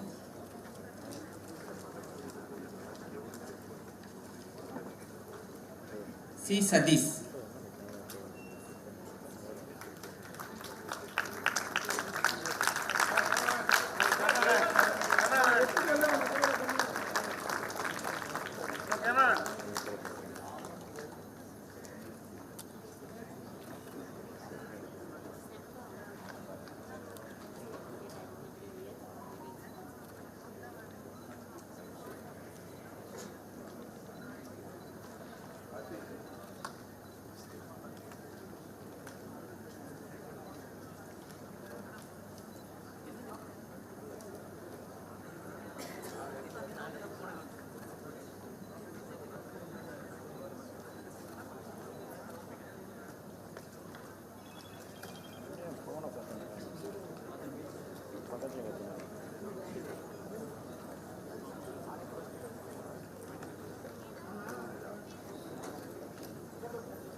ஏன் வர வரைக்கும் தட்ட வேண்டியதுதானே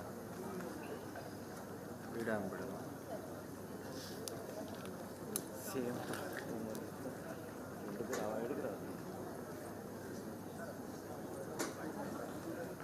கரெக்டாக வைங்க ஒன்றும் அவங்கள வைங்க கார்த்திகை சேர்த்து வச்சுக்கலாம் அந்த ஃபோனே ஒன்று ஆஃப் ஆகுறீங்க கார்த்திகை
ஆமாம் அதுவே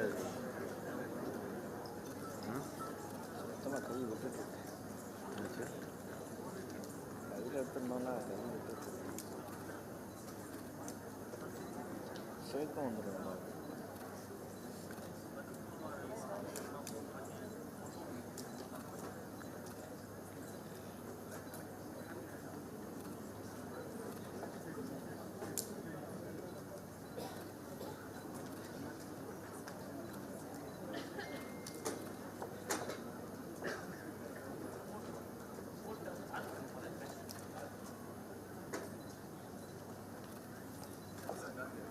மியூசிக் எதுவும் போடுவாங்க அனௌன்ஸ் பண்ணுறாங்கல்ல பேர் announce பண்ணுறாங்கல்ல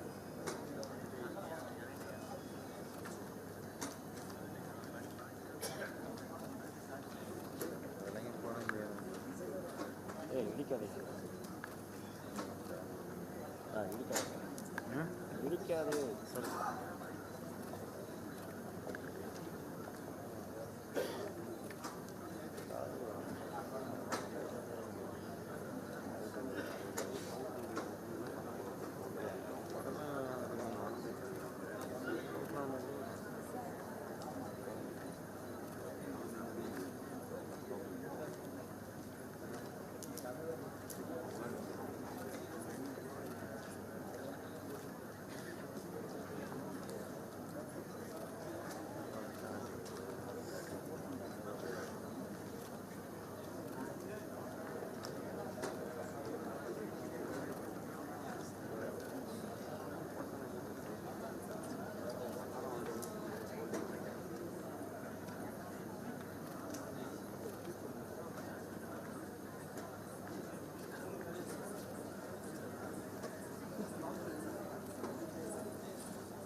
Let the candidates stand and take the pledge.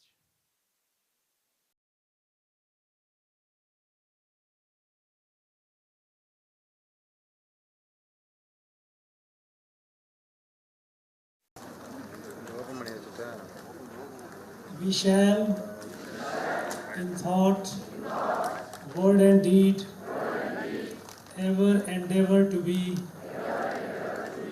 scrupulously honest in the discharge of our duties in our profession, and shall uphold the dignity and integrity of our profession and the honor of our university.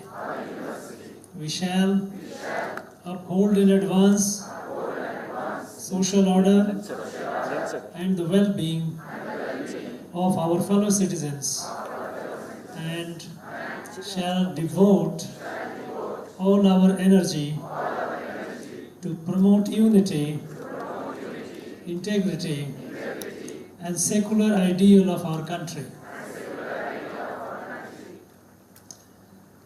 By virtue of the authority vested in me as the Chancellor of the Tamil Nadu Open University, I admit you to the several degrees and diplomas, both in person and in absentia, in the faculties of Science, Social Science, Education, Management, Extension Education, Indian and Foreign Languages, Arts, for which you have been declared qualified in this university, and in token thereof you have been presented with these degrees and diplomas, and I authorize you to wear the robes ordained as the insignia of your degrees and diplomas. Let the candidates be seated.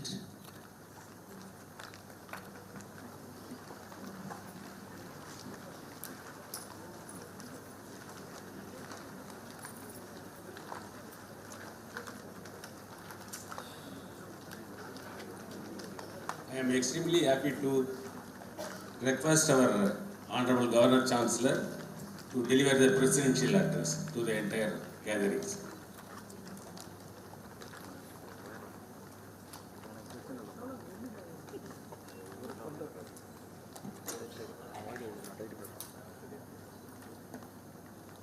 Dr. K. Ponmoli,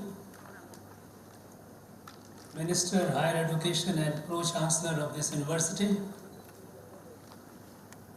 Professor V. Kamakoti, the Chief Guest, the Director of Indian Institute of Technology, Madras,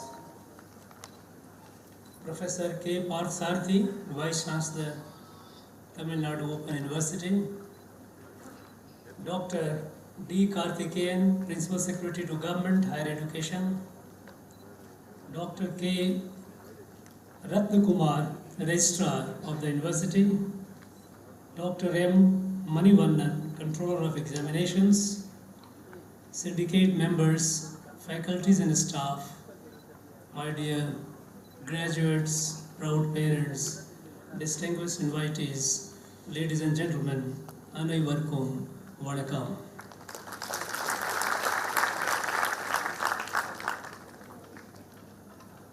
இந்த சந்தர்ப்பத்தில் இன்று பட்டம் பெற்றுள்ள அனைத்து மாணவ மாணவிகளுக்கும் என்னுடைய நல்ல வாழ்த்துக்கள் தெரிவித்துக் கொள்கிறேன். உங்களும் உங்கள் குடும்பத்தினருக்கும் மற்றும் உங்கள் நண்பர்களுக்கும் இந்த நாள் மகிழ்ச்சியான நாளாக அமைகிறது.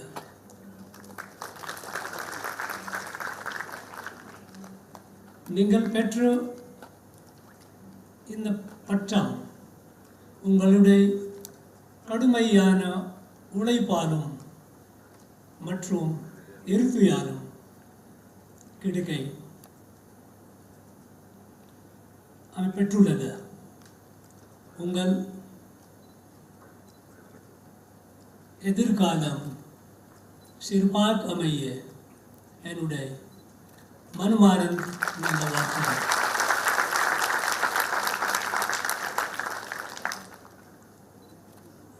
Friends, Tamil Nadu Open University in its nearly 2 decades of journey has made remarkable strides, and today you all recipients of your degrees and diploma are an example of it. My young friends, equipped with your degrees and diplomas, now you will be entering a new phase of your life.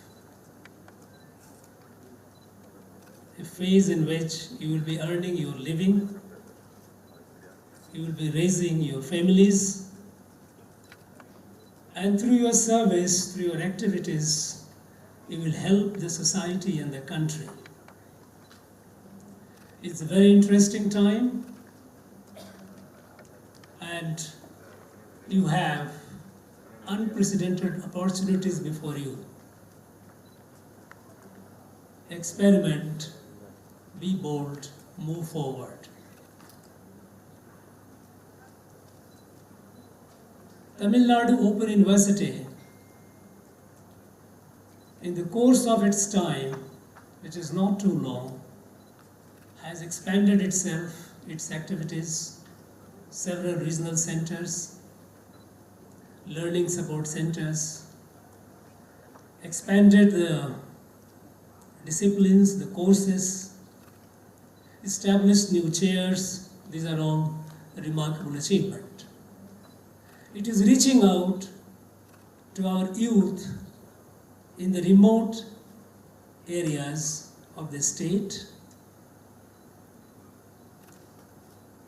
I'm glad I'm told that this university, unlike others, through its initiatives and prudent management, is financially better, it is sound, unlike many other universities where I have been, which keep looking up to government all the time. I'd like to congratulate the Vice Chancellor, Professor Partharthi, and his team, the faculties, syndicate members and all, for ensuring the university's continual progression.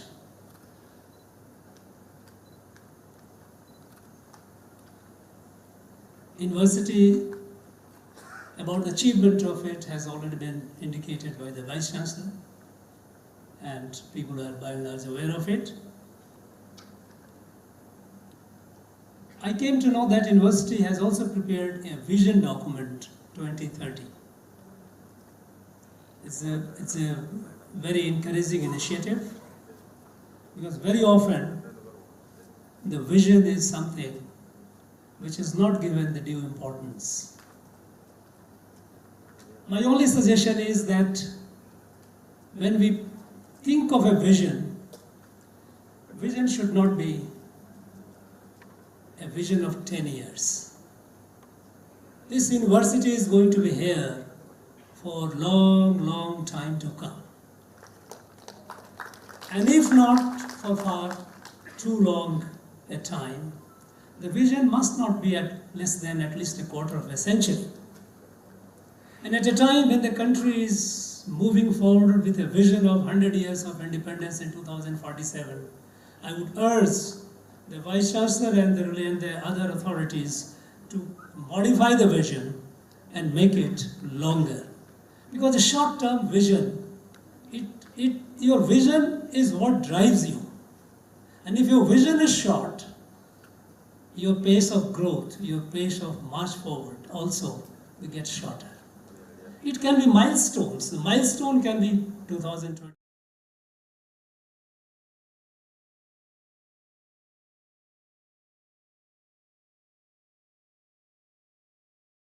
Celebration, the countrywide celebration of 75 years of independence. In the name of a person who was a great revolutionary, a great poet, a great person, a great visionary, Mahakavi Subramaniam Bharati.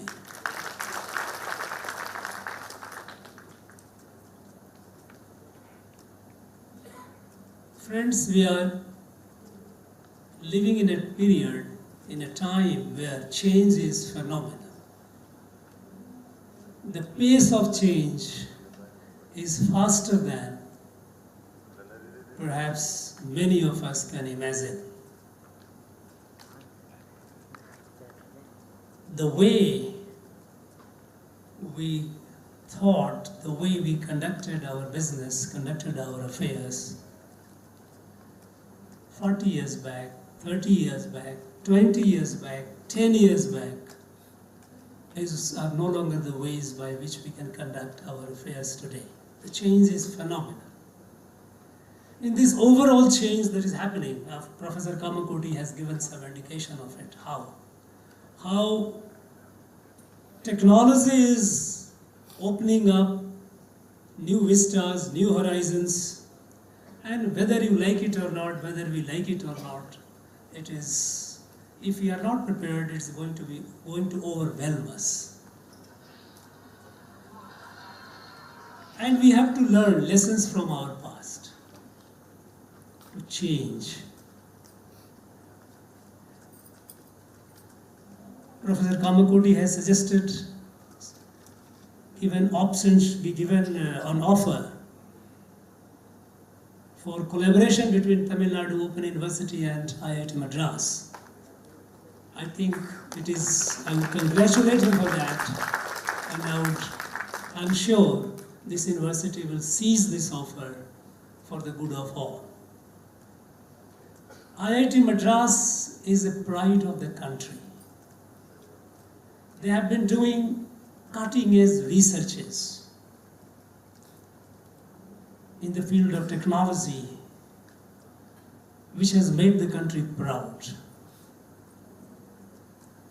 Be it in 5G, be it in virtual reality, and in many, many fields.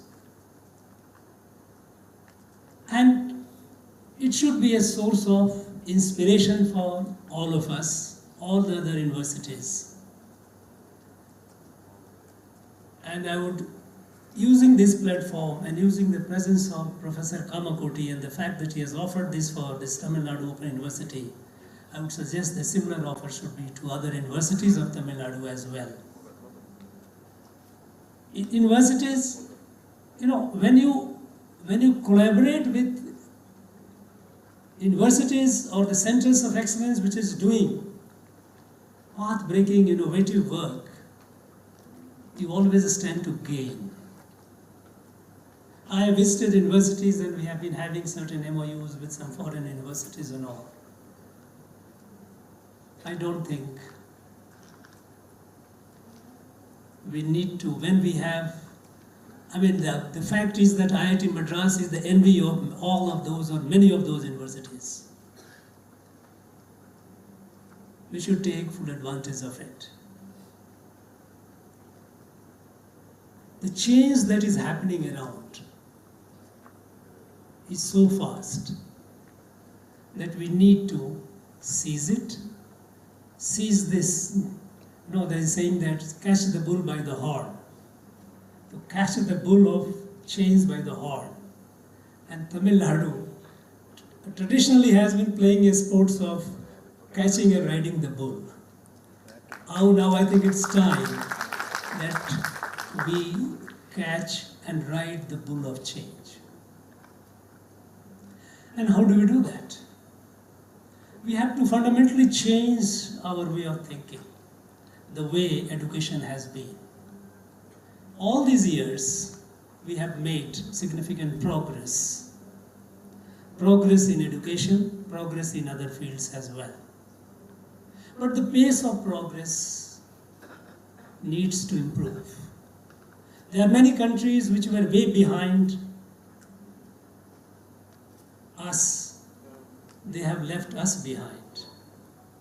Till 1990, China was just as in the mark of development by all the metrics. They were almost as much as we were. Today they have gone ahead. Similarly, there are other countries, smaller countries, who have moved ahead. The lessons from the past is that our education which has been through this colonial period. There has been transformations, there has been certain changes, reforms. I would not like to say transformation, but there have been some reforms from time to time. But the fact is that our education has been mostly empowering our students with the degrees and diplomas. But armed with the degrees and diploma, when they come out in the life, they have to struggle very hard to get a job. Now this mode has to change. We cannot just empower our youth with a degree or diploma. We have to empower them in the true sense of applicable knowledge, a skill. And this requires fundamental change in our education policy. In fact, all the universities I have visited for convocation, it's very, very encouraging, heartwarming to see the women, the ladies outnumbering the gents. All over, many places almost it is 70% women degree holders compared to men. It's a very, very encouraging, it's a sign of a progressive community, progressive society. A system of education which encourages the women to come forward in education. And then I was a little curious to find out when I went to one of the universities and I asked, how about these women degree holders, when they come out, what do they do? How many of them are employed, either in jobs or self-employed? And there, I believe that there is a considerable room for improvement. We all know that, yes, an educated woman is an asset to the country, asset to the family, to the society and the country. But we must make, if the country has to rise, the educated women must be highly productive citizens of the country to take the country forward. And that requires, again, a real look at the way we have been imparting education. Now, certain suggestions, certain advices were made by the Pro-Chancellor in his speech about asking UGC, advising UGC for certain things. I would suggest kindly go through the national education policy. You see the vast, you see the vista that it opens. It's a highly comprehensive document. Unfortunately, many people have not read it.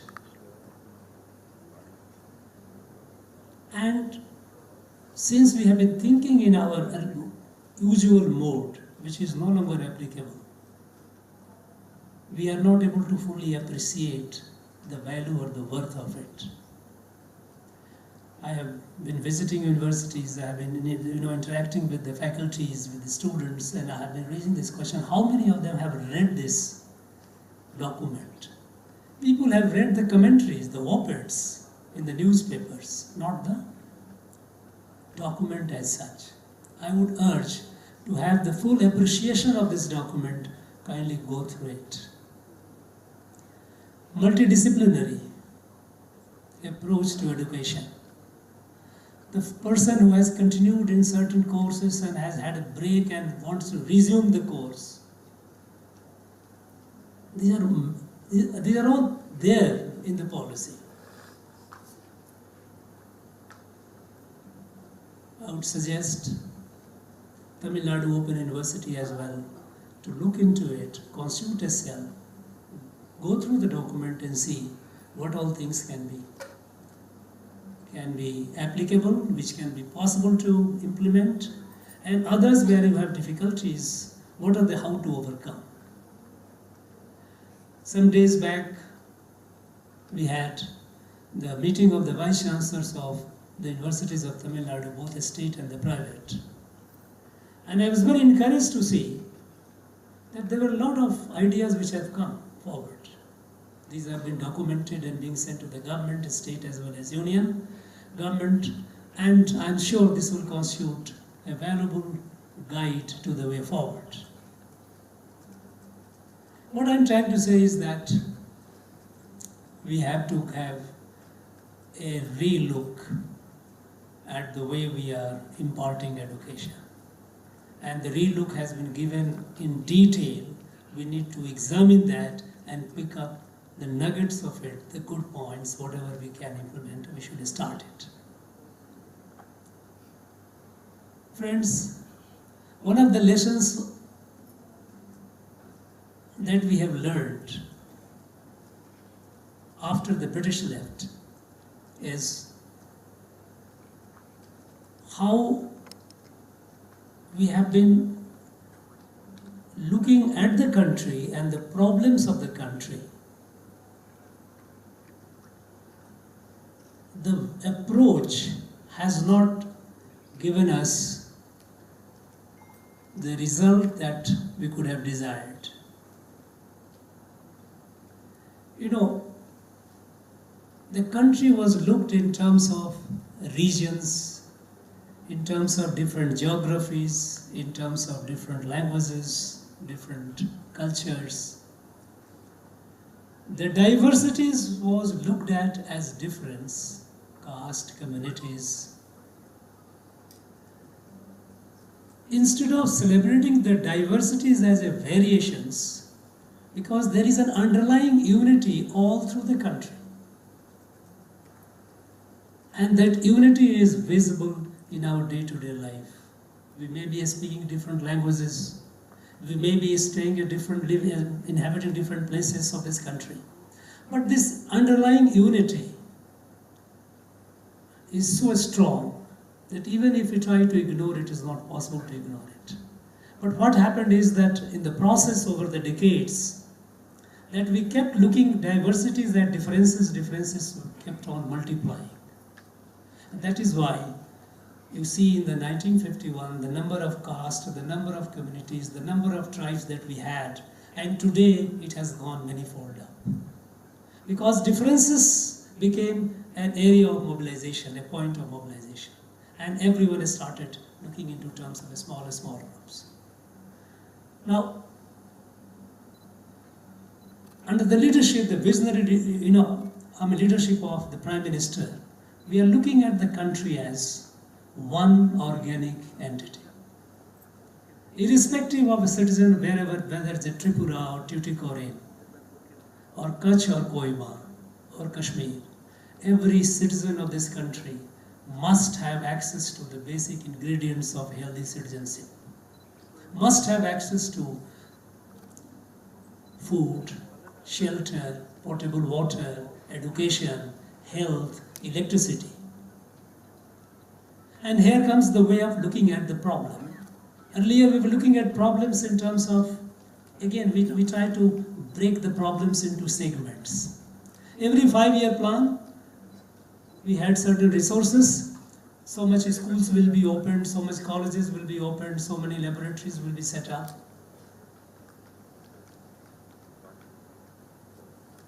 Similarly for electricity, so many houses will be given the sort of electricity connections. So many villages will be electrified. Roads, so many kilometers of road will be built. As a result, we kept building roads, we kept building electricity, taking electricity, we kept building schools.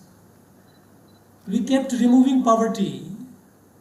But even after 7 decades, India remained the home of the largest number of poor, sick, illiterate. Because if you deal with the problem in segments, in piecemeal, the problem doesn't go. Problem also extends. Problem also starts expanding. So the way is to look at the problem, address holistically and deal with it holistically. So today, the approach of the Union government is move approach the problem, be it poverty, be it homelessness, be it education, be it health, be it potable water access, be it electricity, be it infrastructure, holistically. We have landmarks. We don't have 5-year plan. No, because when you have a 5-year plan, plan is prepared. When the government comes, plan is prepared in a hurry. First year goes in making the plan, 3 years implementation. And then by the time election year comes, again the priority changes. And the problem comes back, problem remains. Now we have been looking at the whole approach, it changed. Looking at the country and looking at the problems of the country. Looking at the country as a one organic family and looking at the problems of the country, each problem comprehensively deal with the problem. If poverty has to be dealt with, it has to be dealt with. Homelessness has to be dealt with. We have decided by 2025, 190 million houses will be built. It will be built. Electricity to be taken to every house. It will be taken to every house. It is being done. Comprehensively deal with the problem, comprehensively, not in piecemeal. This fundamental change is to be appreciated. And with this change, we see the result on the ground. Today, our country is aspirational. Till some years back, we used to be counted into a third world country. Today, India is leader. The world looks upon India with certain expectations. Expectations of providing leadership. The way we dealt with the pandemic. Not only that we managed our own pandemic problem, but we extended help to more than 130 countries in the world. Be it climate. The climate, we know that yes, climate is a major problem, and the countries developed countries who are mostly responsible for massive, excessive carbon emission, they have not been bold enough to take measures to reduce. But India has taken the leadership, a decision that, and it is being implemented, that we are moving, bold decision to move towards clean energy. We set up targets for producing clean energy. In 2016, when India set up this International Solar Alliance and set up a target of 100 gigawatt of clean energy by the year 2025. We reached the target in the year 2021 September. We have crossed this 100 gigawatt, and now we have a target of by 2030 we'll have 500 gigawatt of clean energy. The bold decision that by 2070 we will be carbon free.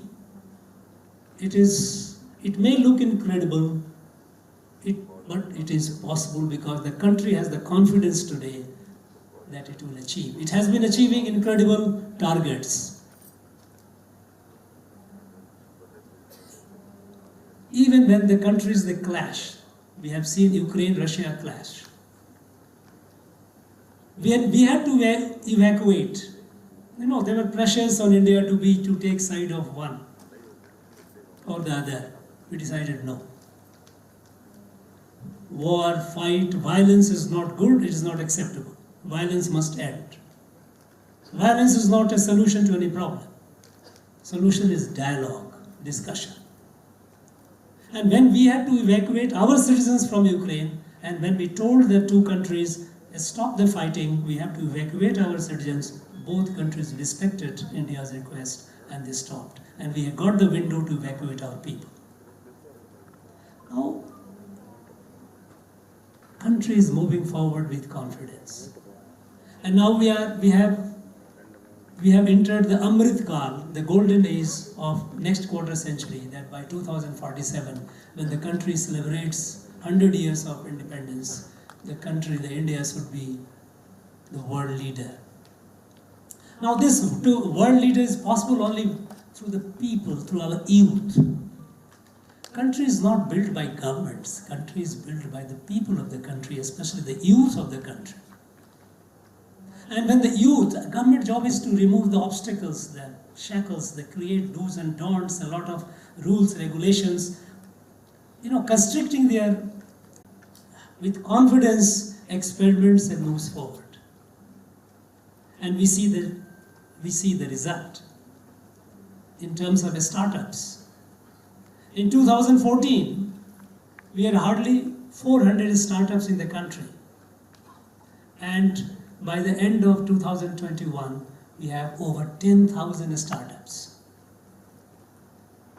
By the first week of this month, May, hundreds of them have become unicorn.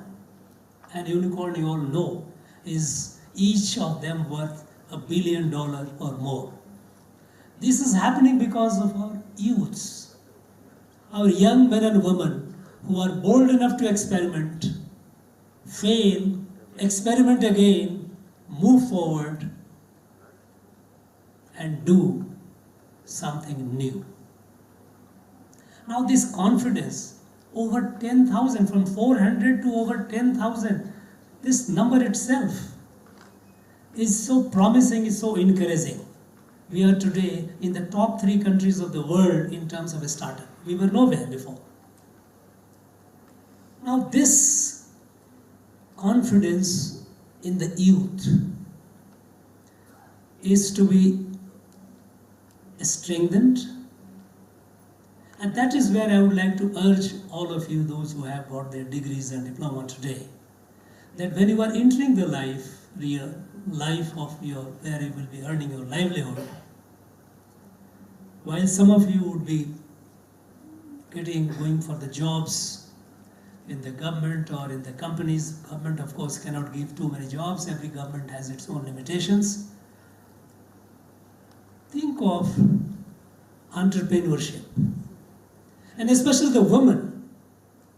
For the women entrepreneurship, there are a number of opportunities, a number of schemes. You know what? What actually what are the elements of an entrepreneurship? First thing, if you have decided to do something, then it is the know-how. How to do it. If you want to set up a startup in something, in some areas, how do we do it? The know-how. Second is capital. There will be initial requirement of capital for starting that. And third is motivation, determination.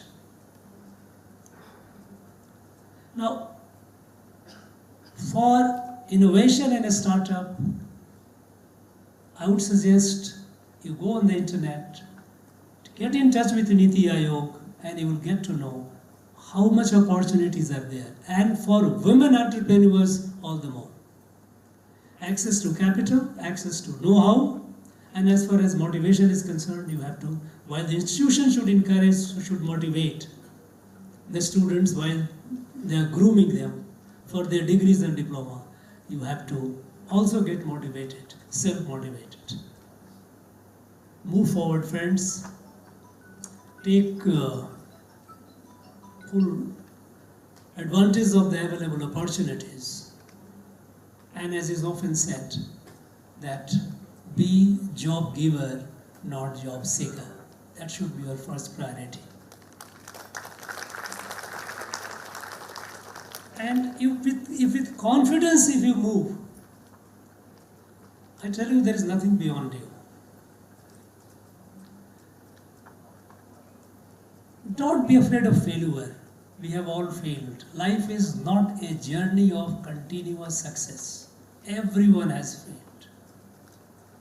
But those who have succeeded, they have not, the only difference is they have not allowed their failure to daunt them, to intimidate them from moving forward. Failure, in fact, is a lesson in life. When you fail, you have learned something from your experiment, and you must have the will to bounce back. And those who have the will to bounce back, they have bounced back. So it is all within you.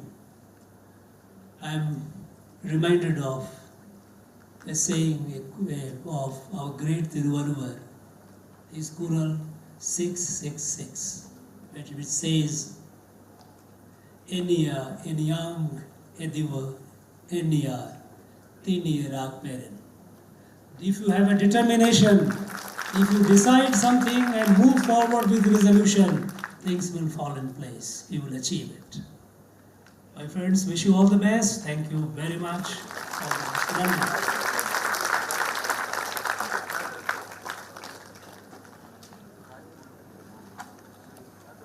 அவங்களை கீழே போக சொல்லுங்க, கீழே போக சொல்லுங்க, இந்த camera கீழே.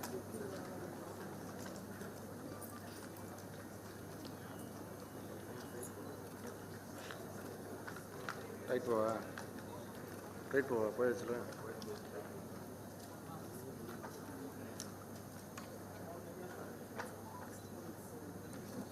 Now the time is for honoring the dignitaries on the dais.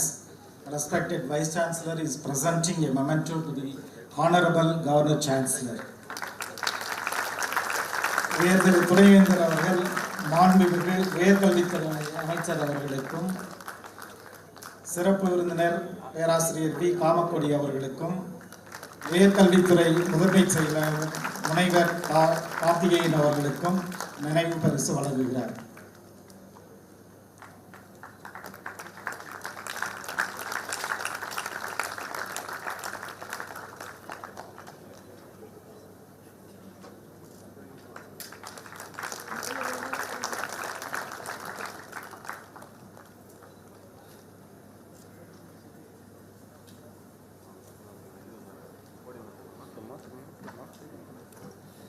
I dissolve this convocation. National anthem.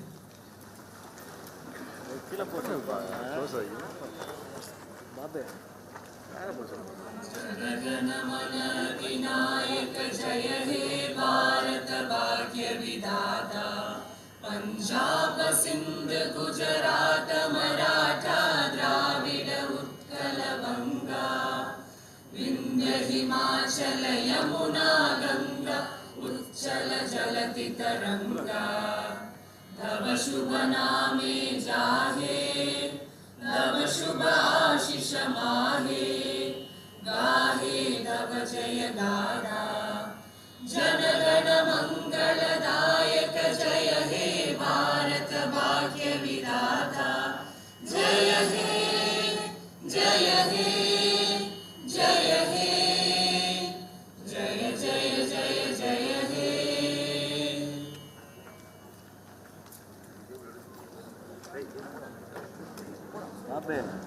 வர முடியும்.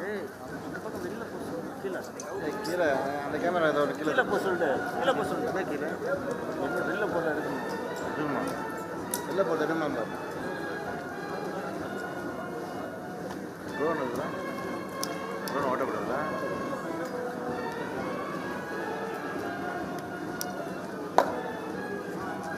எப்படி கழுத்துறது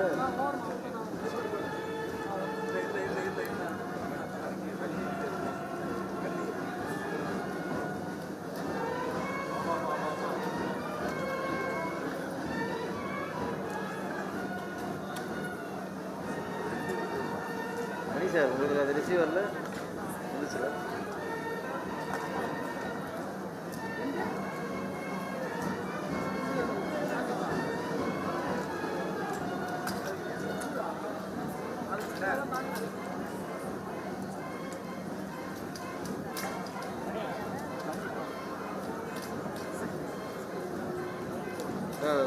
சைடில் இருக்கு. கட்டில், பீரோ, தங்க காசு, சைக்கிள், ரொக்கப்பணம் உள்ளிட்ட பல்வேறு பரிசு பொருட்கள் வழங்கப்பட்டன.